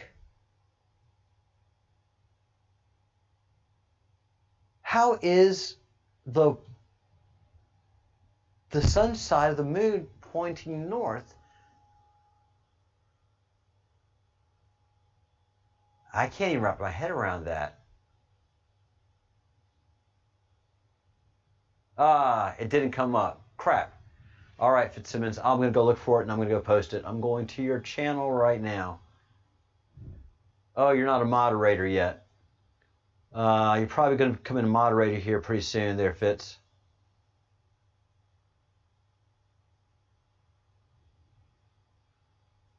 All right, guys, bear with me while I do this. But yeah, if we look at our portion of the Q map, this is what we're talking about, the sun being a space portal. The only place I ever heard about this in my entire life was just recently, in the last couple months, and it was off of this Q map. And then what do I see? And thanks again, Fitz. Bon appetit for your lunch. The sun acting like a Stargate. Because that's what I started seeing in the last couple of weeks. Things flying into and flying out of the sun, objects. And the things that are coming out of the sun sometimes are really, really, really, really big. And thinking about it, we probably couldn't see anything that was flying into the sun, a big object going into the sun, because it would probably do that from the side of the Earth that we can't see. So, you know, these are obviously vehicles that can control themselves. You know, when they come in teleportation out of the sun, you know, they're going to come from whatever direction they're coming in, but when they're going to fly back into the sun, they're probably going to avoid the Earth and always be on the opposite side of the sun that the Earth is.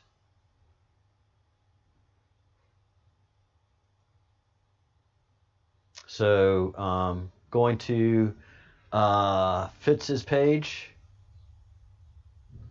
So, and also, if you'd like to join the channel, I have set up the page where you can join and become an official member of the Breadcrumbs Project. I appreciate your support if you do. Fitz's page, because that's just a reflection of the work that that we do here. And also, if you'd like to join the channel, I have set up the just always grateful page for where you can join any and all official member of the Breadcrumbs Project. Going to I appreciate Fitz's page, because that's just a reflection. And I've formalized it the work by setting up the join button here that we do here. And that's where our community is going to be. Also, if you'd like to join the channel, we're going to be doing a lot of studying. Set up the page where you can join and become an official member of the Breadcrumbs Project. I appreciate the activity that we're seeing. So our government, our federal government in the United States, is getting serious, and so we are too. Kind of cool. Hey Mark, love you too. How are you? Good to see you again.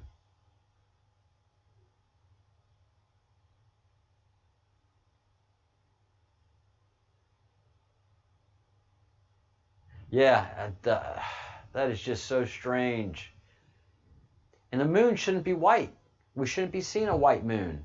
The moon has always been generally soft, a softy yellowish.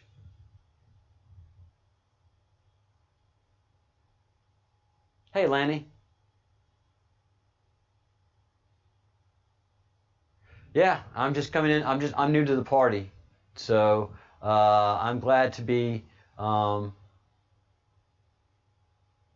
checking things out and seeing it. But yeah, there's a lot of people that have said they've been tracking these objects going into and out of the sun for years now, and that is just not sort of stuff that a sun should be experiencing, quite frankly. And Michelle, you're right. I mean, NASA is always scrubbing their feeds, and Mark Wage at Wage's World is making that point all the time, that there are hours that are unaccounted for in some of the stuff that he looks at, and they're notorious for interrupting their feed from the space station anytime any kind of UFO enters the screen. I mean, they're slow, but they do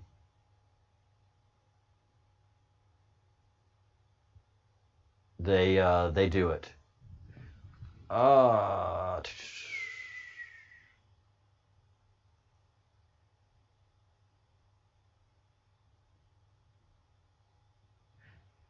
Dadgummit, I cannot find Fitzsimmons' video. All right, I'll get him to email me, and we'll definitely post it later today or tomorrow.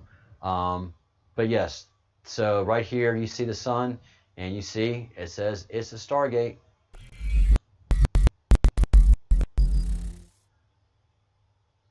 Hi Annette, how are you?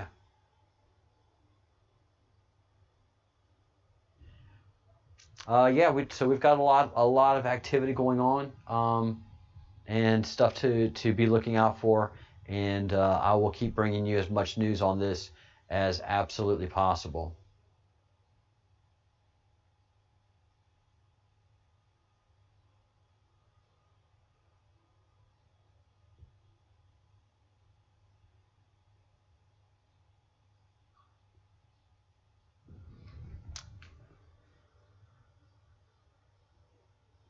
Let's see. I'm trying to think about what you're saying about deja vu, Michelle, because I do have deja vu. I used to have it a lot more than I do now, but I haven't had deja vu. I did have a big old deja vu early this week. I mean, I just remember seeing the scene and the things I was going to say.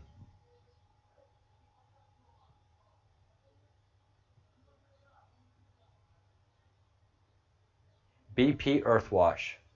All right, guys, BP Earthwatch is a great site if you're interested in seeing sun activity and catching. And I don't know what BP Earthwatch does. Lonnie, can you tell me a little bit?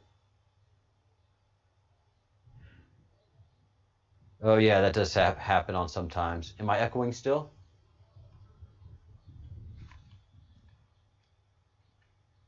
Am I still echoing?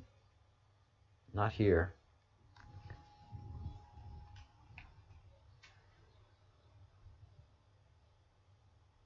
Yeah, sometimes my sound gets a little funky with the echoing. So if I'm echoing, let me know. I can do some things to fix it. And I get my COVID haircut tomorrow. So I get my haircut tomorrow. I'm so excited. This is terrible. Terrible, terrible, terrible. I hate my hairs now. All right. So I am 10 minutes away from wine 30. And we'll be having an excellent Rioja this evening because it's a fancy wine and it tastes so splendid.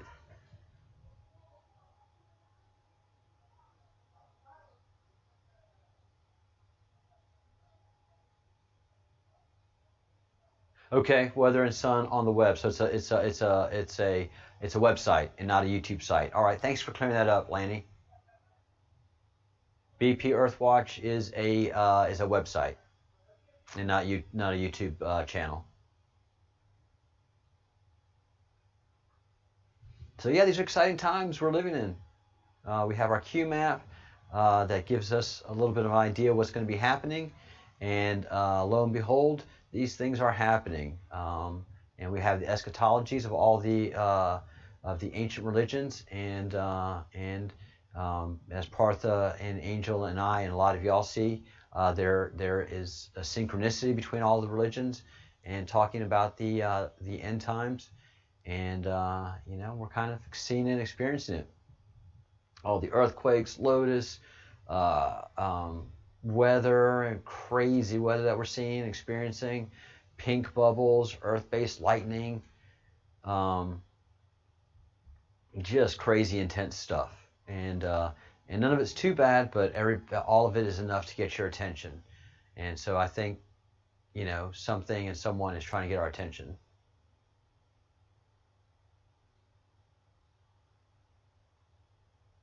Okay, Lanny clarifies that both, it's available on both, but the web-based version is better. BP Earthwatch, the web-based version is better. And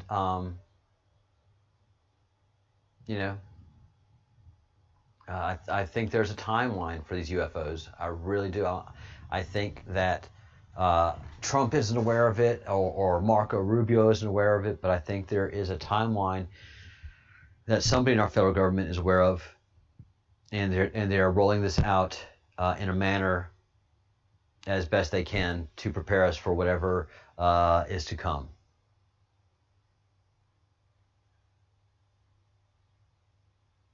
Again, why now are we having a Space Force? Why now is the Senate suddenly worried about UFOs, and that they are particularly may be a threat? The only way to get the federal government to react to anything is if there's a threat, by the way. Federal government is a big bureaucracy that just does its bureaucracy stuff. So Space Force, the announcements of these UFOs, and then the Senate Intelligence Committee beginning an investigation means that they see a potential threat out there. But of course, we understand that that this isn't a threat at all. And everybody, if you can, please hit the like button. And if you haven't already, most of y'all have subscribed to the channel. And then consider joining the channel and becoming an official fellow of the Crumb. Or you could become a member of the Order of the Cat Bowl. Or you can even join the Round Table. So there's an exciting future that we're evolving here on the Breadcrumbs Project. And any support that you guys can give is always deeply appreciated. And that is just so weird. No, it's not weird, but it is weird that the moon is A, reflecting light, and B, reflecting north in upper state New York. You know, that is like the sun is not in the position where it should be to give that reflection. Very interesting.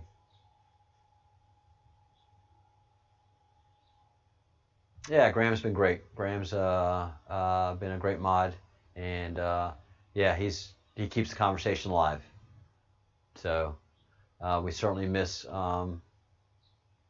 Nemesis and Epic. So hopefully we'll see them back soon.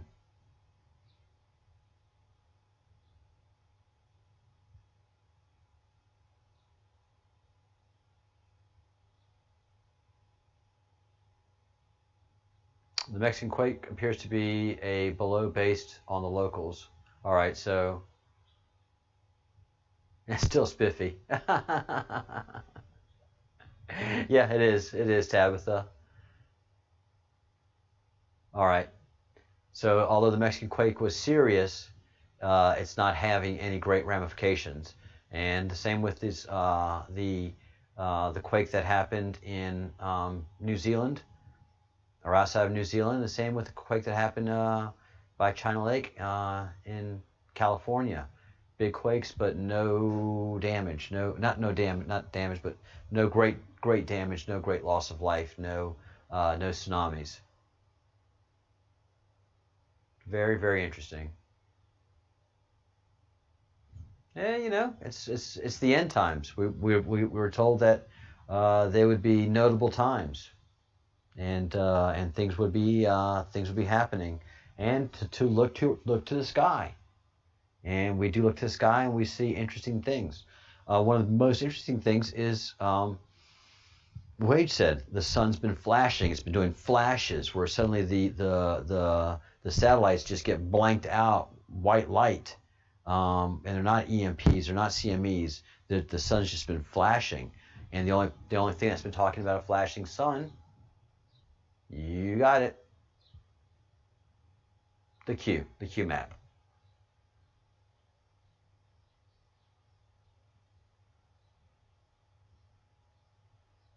Oh yeah, and the African dust cloud, the Sahara dust cloud, that's coming to the Gulf states, the Gulf of Mexico states. My state of Louisiana. I mean, they're like, great, thank you 2020. Maybe it'll kill the murder hornets.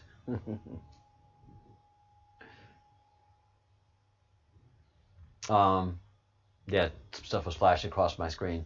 And again, this activity with the UFO is just going to be increasing until we get to a crescendo. I wonder if it's going to happen this year. That'd be really interesting if we met the neighbors this year. That would be really, really interesting.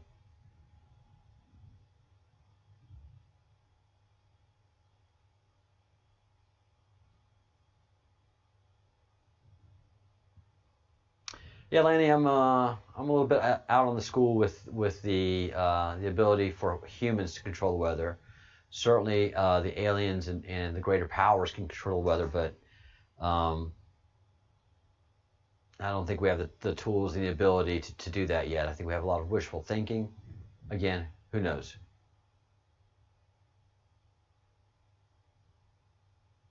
Yeah, if America gets the lotus, we are doomed for food.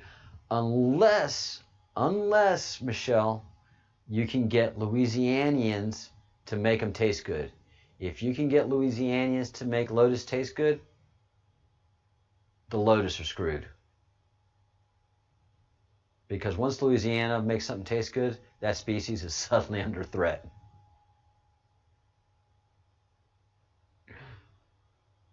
Yeah, okay. You know, some honey deep fried or something like that with a sauce pecan, or maybe put them in an etouffee or jambalaya. If you can make a lotus jambalaya taste good, the locust will be under threat. I promise you.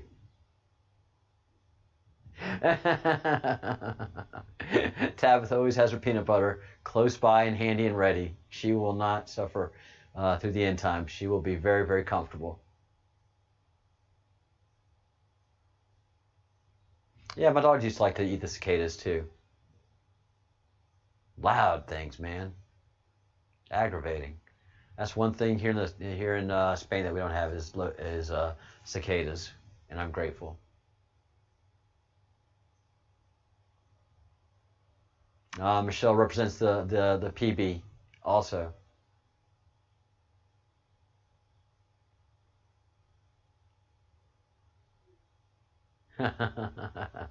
Beady eyes and all. That cricket's gonna taste all right. Yeah, man. So yes, just there we have so many interesting things happening. Dinner is served. Ding, ding, ding, ding.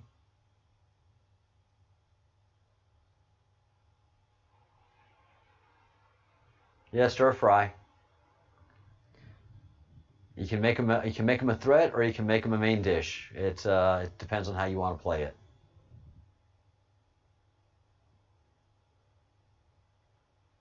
Yeah, and then have a hunting season for them too.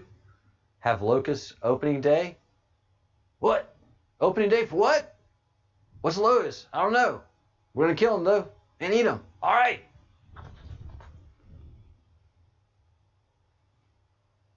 Phew. Yeah, wetlands. At night it's noisy for you. Tastes just like chicken. Little pieces of the thing just taste just like chicken. And then frog and then lotus legs. They are. You think buffalo wings are great. Wait till you taste lotus wings. All in the marketing. America.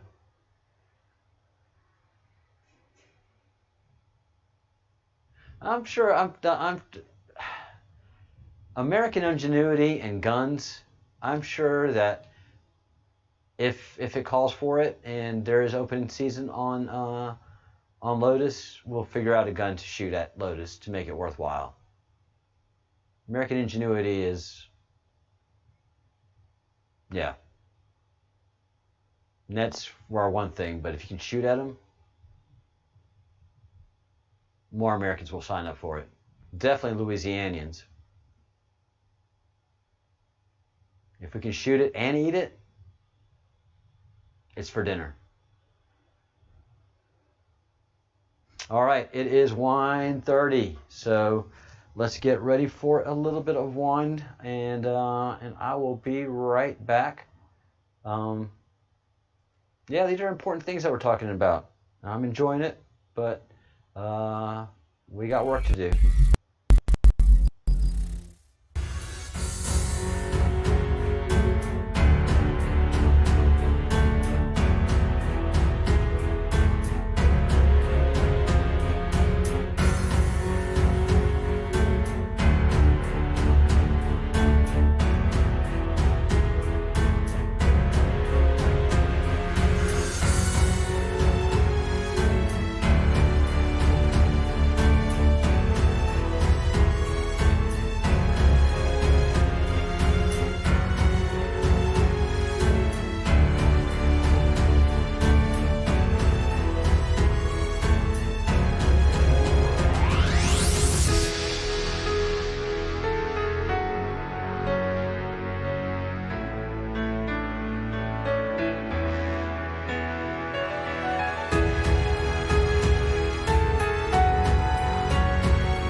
always nice to have a little dramatic mood and a little bit of dramatic music before we have our toast for the evening. Yeah, Michelle, us men have to kill things. You know, it's something I observed at the beach. I used to live on Pensacola Beach. I lived there for 5 years. It was paradise. And even paradise can get old. It was beautiful, but it was an island. Pensacola Beach is a barrier island. It's gorgeous. And I spent hours on the beach. It was gorgeous. I loved it. But there was time came where it was time for me to move on. But I noticed one thing at the beach. Every boy would always dig a hole. At some point, when they were there on the beach, the boys would get eventually shiftless and busy, and they would have to dig a hole. The girls would just do little things, and they'd play and they'd have fun. They would never really get into digging a hole unless they had, a brother or a family member that they would dig the hole too. But every boy would have to dig a hole. Yes, we have to shoot things and we have to dig holes. And we have to break things. It's just the boy way. Hey, June, you didn't miss much. Talking about lotus and how to make them delicious. But you were there for part of that.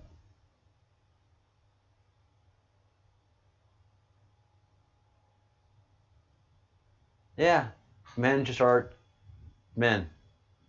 Boys are boys. It's just ingrained in us. And it's just so fascinating. Fascinating.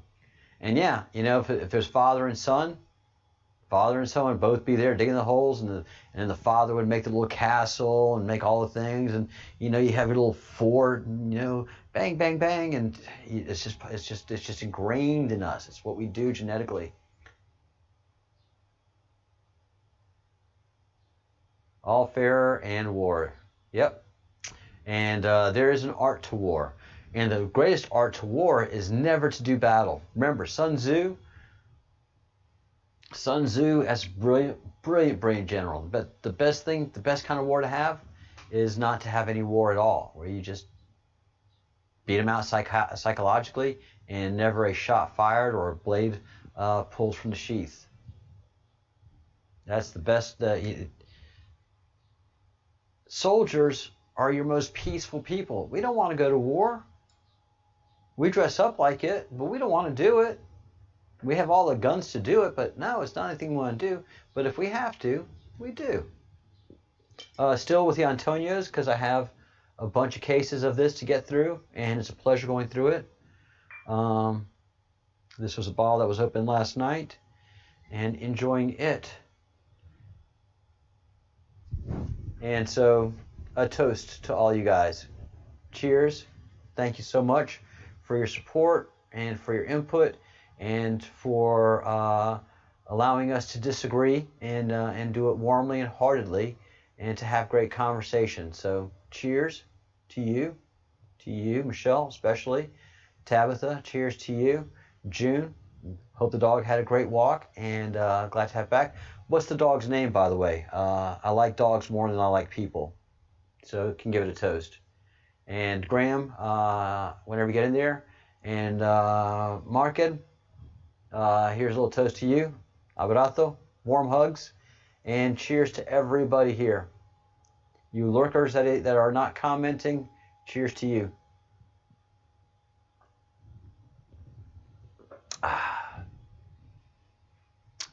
Ooh, that's good. Man, that's good. That's good wine. Riojas are just good wine. No aftertaste, none of that tannins hanging out afterwards. It's just smooth, good.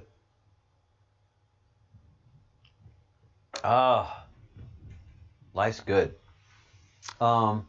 So I was telling you that we have an ayahuasca shaman here in Galicia. And I mentioned to y'all that one of my dear friends here went this past weekend to have his ayahuasca sessions. And I heard from a mutual friend that he said it was magnificent. I had a chance to talk to him today, and we're going to have dinner tomorrow and get into details about it. But he said it was just like nothing he's ever experienced before. It was just glorious, wondrous, beautiful. You know, he said, man, if that is what the afterlife is like, I'm down with it. If that's what life is like after death, that's cool. And he's done LSD. He's done he's dropped acid back in the day, and coke, and mushrooms, and and anything that he didn't ingest. I mean, didn't have to inject, and never messed with snorting heroin. But anything like that, he had his he messed with it and tested it and played with it, but never got into any of that stuff.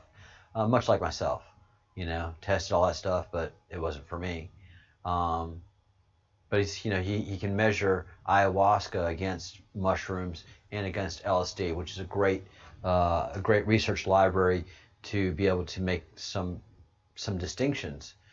Unfortunately, you have to do LSD and you have to do mushrooms to build up that library and knowledge base. And he said while he was in his trance in his journey, his body was here on this plane, but his mind and spirit were in that other plane. So much so that when he was in his trance, he would look left and his head would move left, and he could see things to his left, and then up and down as he moved his head physically, where he was spiritually, he could see things and journey and fly. And so he was flying. And many people that do ayahuasca said they're flying, that they're having this sensation, and they're actually flying from one place to the other. And so as he'd point his head and look, then that's the direction his spirit would go in. Fascinating. Absolutely fascinating. Am I going to do it? Hell no. Hell no, it scares the hell out of me.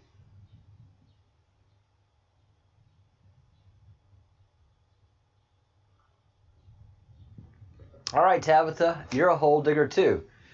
Now, do you dig holes professionally, or when you're in the beach, is one of the things that you do is dig a hole?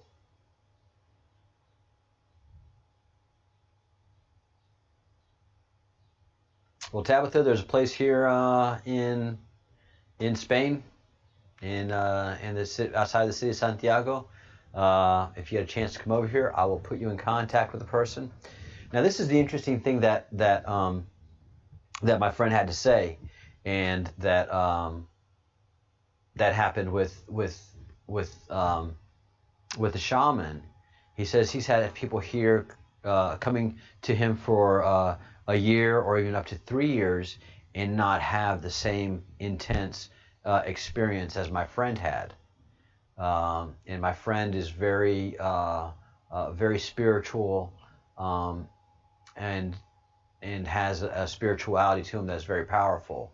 And so I think he was definitely invited, and that the other side was looking forward to him being there and what he was called. And he said, yeah, he had the same feeling, the same sensation, that they were looking forward to him being there. So that was very powerful. He is a widower twice. So he's had 2 of his wives pass away, and so that has been something that has weighed on his soul. And he had some freedom, not freedom, but he had some understanding and some release of those burdens happen during his ayahuasca journey as well, from what I understand. So I can't wait for dinner tomorrow. It's going to be fascinating. Fascinating, fascinating. No, I don't want to try it. Not a chance. I'm a sissy about that kind of stuff, man. Like, Partha and Angel Hope know things about me that I don't know about myself. And they're both like, do you want me to tell you about that? No. Nope. Unless you know it's important for me, I don't want to know about it. Is it something I will learn in the future? Oh, yes, it's coming. It's coming soon. Don't worry. Don't you worry. It'll be fine. I don't have to tell you. And Angel's the same way. No, I don't have to tell you, but it'd be cool if I could. I'm like, no. I'm one of those people that likes to read the end of the books. I don't like surprises. So I'll read the end of the book, how the book ends, and then I'll happily read the book. I don't like surprises. So going over to the other side and spending time over there, it should be a big bunch of surprises, and then I have to come back over here like, the hell was all that about?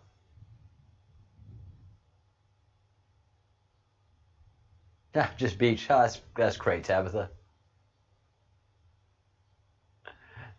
You're a hole maker. That's fun. Know thyself. So, yay. It's our small group in here now, just 6 of us. Very, very cool. I like it. I like it small and intimate, and not too rough and wild. So I think more and more now that the UFO thing is going to happen, and we're going to be meeting our neighbors sooner than later. Everything's moving quite fast within the federal government about this. Moving very fast indeed. So I'm definitely going to stay tuned, and I would hope all of you would stay tuned as well. And and getting a feel for. Oh, Tabitha, I'm sorry. Yeah, when you have an ex or you have a spouse pass, I mean that just makes you question everything. Yep. That's one between you and me and the 5 other people here. That's one of the reasons I really don't want to get into a relationship. I don't want to have a spouse pass. I'm at that age. I'm in my early to mid 50s. I'm very entrenched in my ways. I like to do what I like to do all the time, every day. I don't want to do what somebody else wants to do. My time is precious, and I know being in a relationship, one of the things you have to do is, figure out what you do with your times together. And I don't want to do that anymore. But I also don't want to suffer the loss of a spouse. Really don't. Don't want to go through that. And so, soltero. And I'm definitely known to be not the word isn't a hermit, but in Spain we have a word for people like me that like to keep to themselves and not get otherwise involved in relationships and in too much social activity. I like to do what I like to do, and I don't want to have anybody have to say, "Hey, why don't you do this? Or let's go do this, or let's go do that," because I've already got I've got my weeks planned out of days and stuff that I want to do. And if I have to go do something with somebody, it may be cool, but it's taking me off of my gig. Weirdly fast. That's crazy, Tabitha. Very, very, very intense. So yeah, it's one of those personal preference things, and love's powerful, but lost love is very painful. And so as humans, we do try to avoid pain as much as possible. We really, really do. Well, what a nice quiet night. We got a lot done. I'm very, very, very happy, guys. Thank you all very, very much. I know everybody here has hit the like button. And let's see.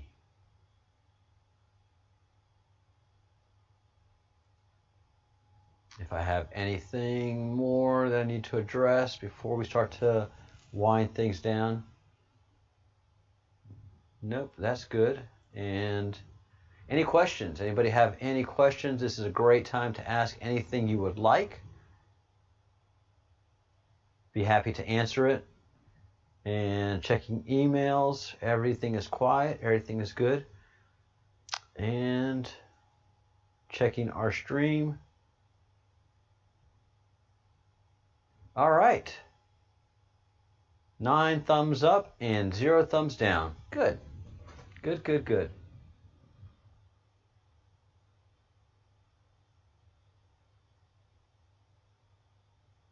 It should be simple, but I think we've made it abundantly clear here in the Breadcrumbs Project that humans.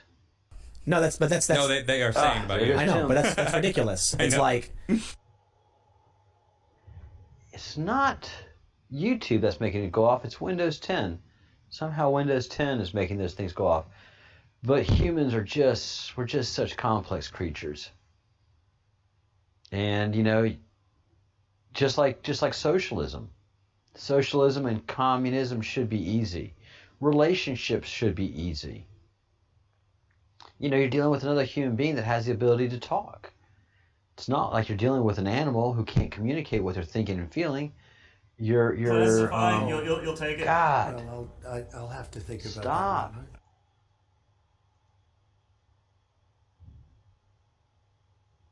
That was a mistake.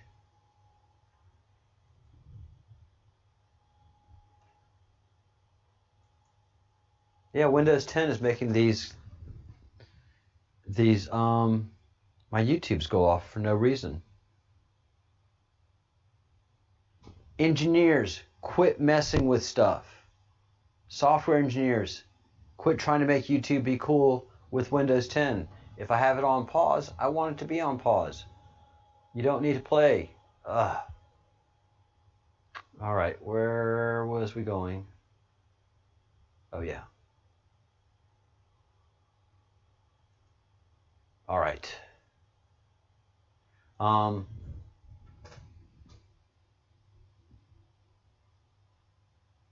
Yeah, I'm very happy doing me.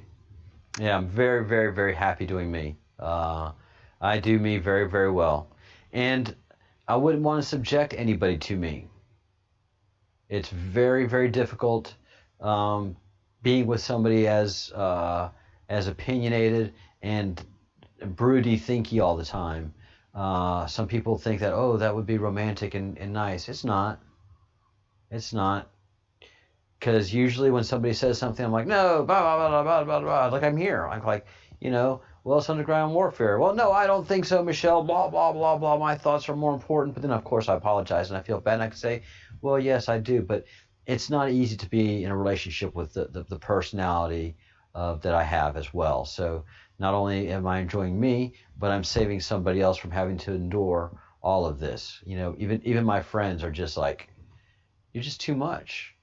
My man friends like to talk football, sports, and maybe a little bit of politics here and there, and all the stuff that I go on talking about. They're like, man, I don't know about all that, and let's change subjects and let's talk about something else. Let's talk about football. Not everybody's ready for any of the truth.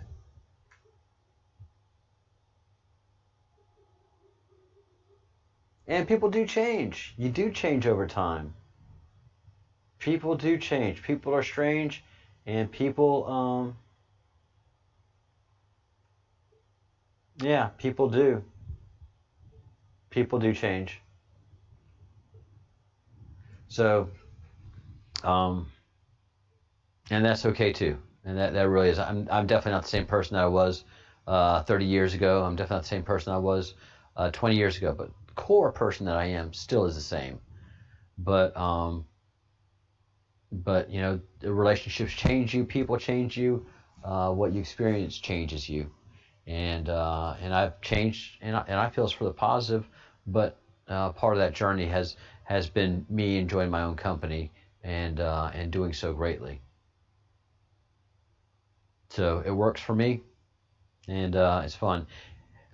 Please hit the like button. I have 4 or 5 new people that just entered the room.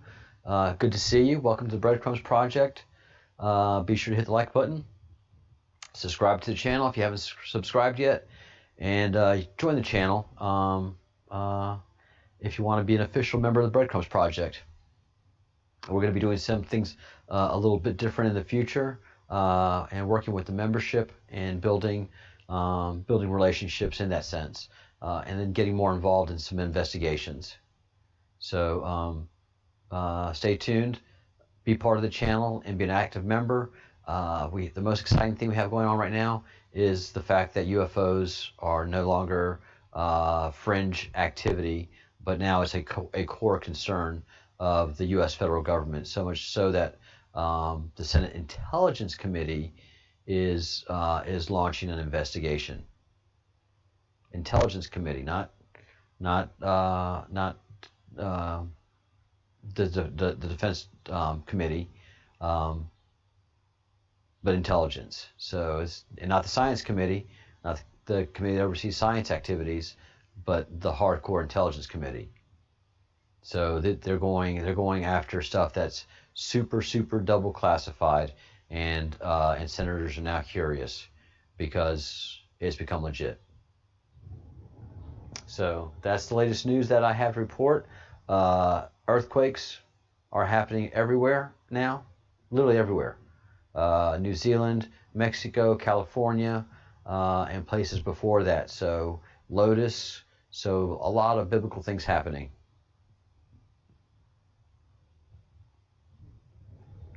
Definitely not the end of the world, but the end times are near and upon us. And we're following that. Kind of sounds weird to say it, but that's what we're doing. All right, guys. It's been a great show. Got a lot accomplished, and slowly building our channel, building our brand, building our team of supporters, and building from the ground up, which is how we do things properly and build for the future. And I still say we have a very exciting future ahead of us, and some definite good times coming our way. All right, a new person has joined the chat. Do you have any questions? We've about to wind things down here for the evening, but I'll keep it open if you have any questions, comments, or observations. This is the Breadcrumbs Project. It is now officially wine o'clock. Enjoying a wonderful Antonio, which is a Rioja wine. There's a label. There's the number of the it's a Crianza, and there's a bottle number. So if you have any questions about this bottle, you can contact Antonio, and they'll give you any information that is relevant to this bottle. When the wine was planted, the grapes were planted, when they were harvested, if there was anything going on in the weather during that time. Yeah. Rioja wines are very, very important, very well very well tracked, and a very strong label. Of course, tinfoil is good. Everybody likes tinfoil. Best way to block the signals, make a Faraday cage, is with tinfoil. Yeah. All right, guys. It has been a great show. Thank you so much. I don't think I'm going to open the chat tonight. I don't think many of the mods are interested and busy. So we'll let the chat stay quiet tonight, and everybody have a good evening. We don't want to burn anybody out. We got to go for quite a while on this group and on this project. So get some rest, stay strong, stay vigilant, and continue to love life and love one another, love those who don't want to be loved, and care for those who don't want to be cared for. That's part of the human way of life. Cheers.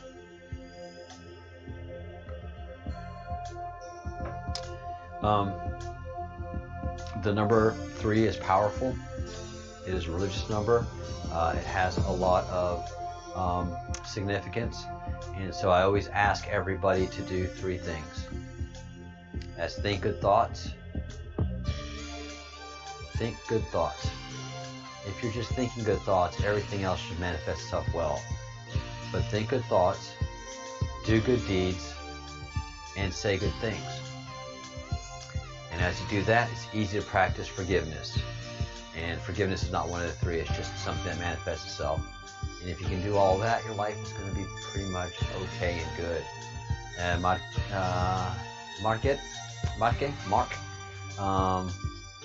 thank you so much for all the love and support that you give this channel, and the light and praise that you give us all. I mean, you're just such a supporter, and such a beautiful soul.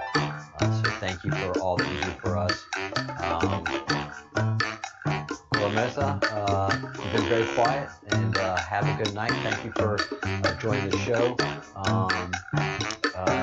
You're in Iran, aren't you? Thank you for anything. And always give us reports from the homeland.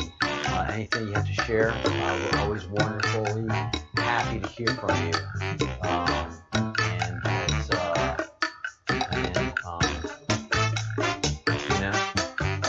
Always want to hear from you and share anything that you can share with us. And everybody out there, just always know that I'm always happy to hear from you. And Tabitha, thanks for all your support and love. It means a lot to all of us. You are you're a treasured member of the Breadcrumbs Project and the Treasure Fund. So thank you all very, very much. We're out of here.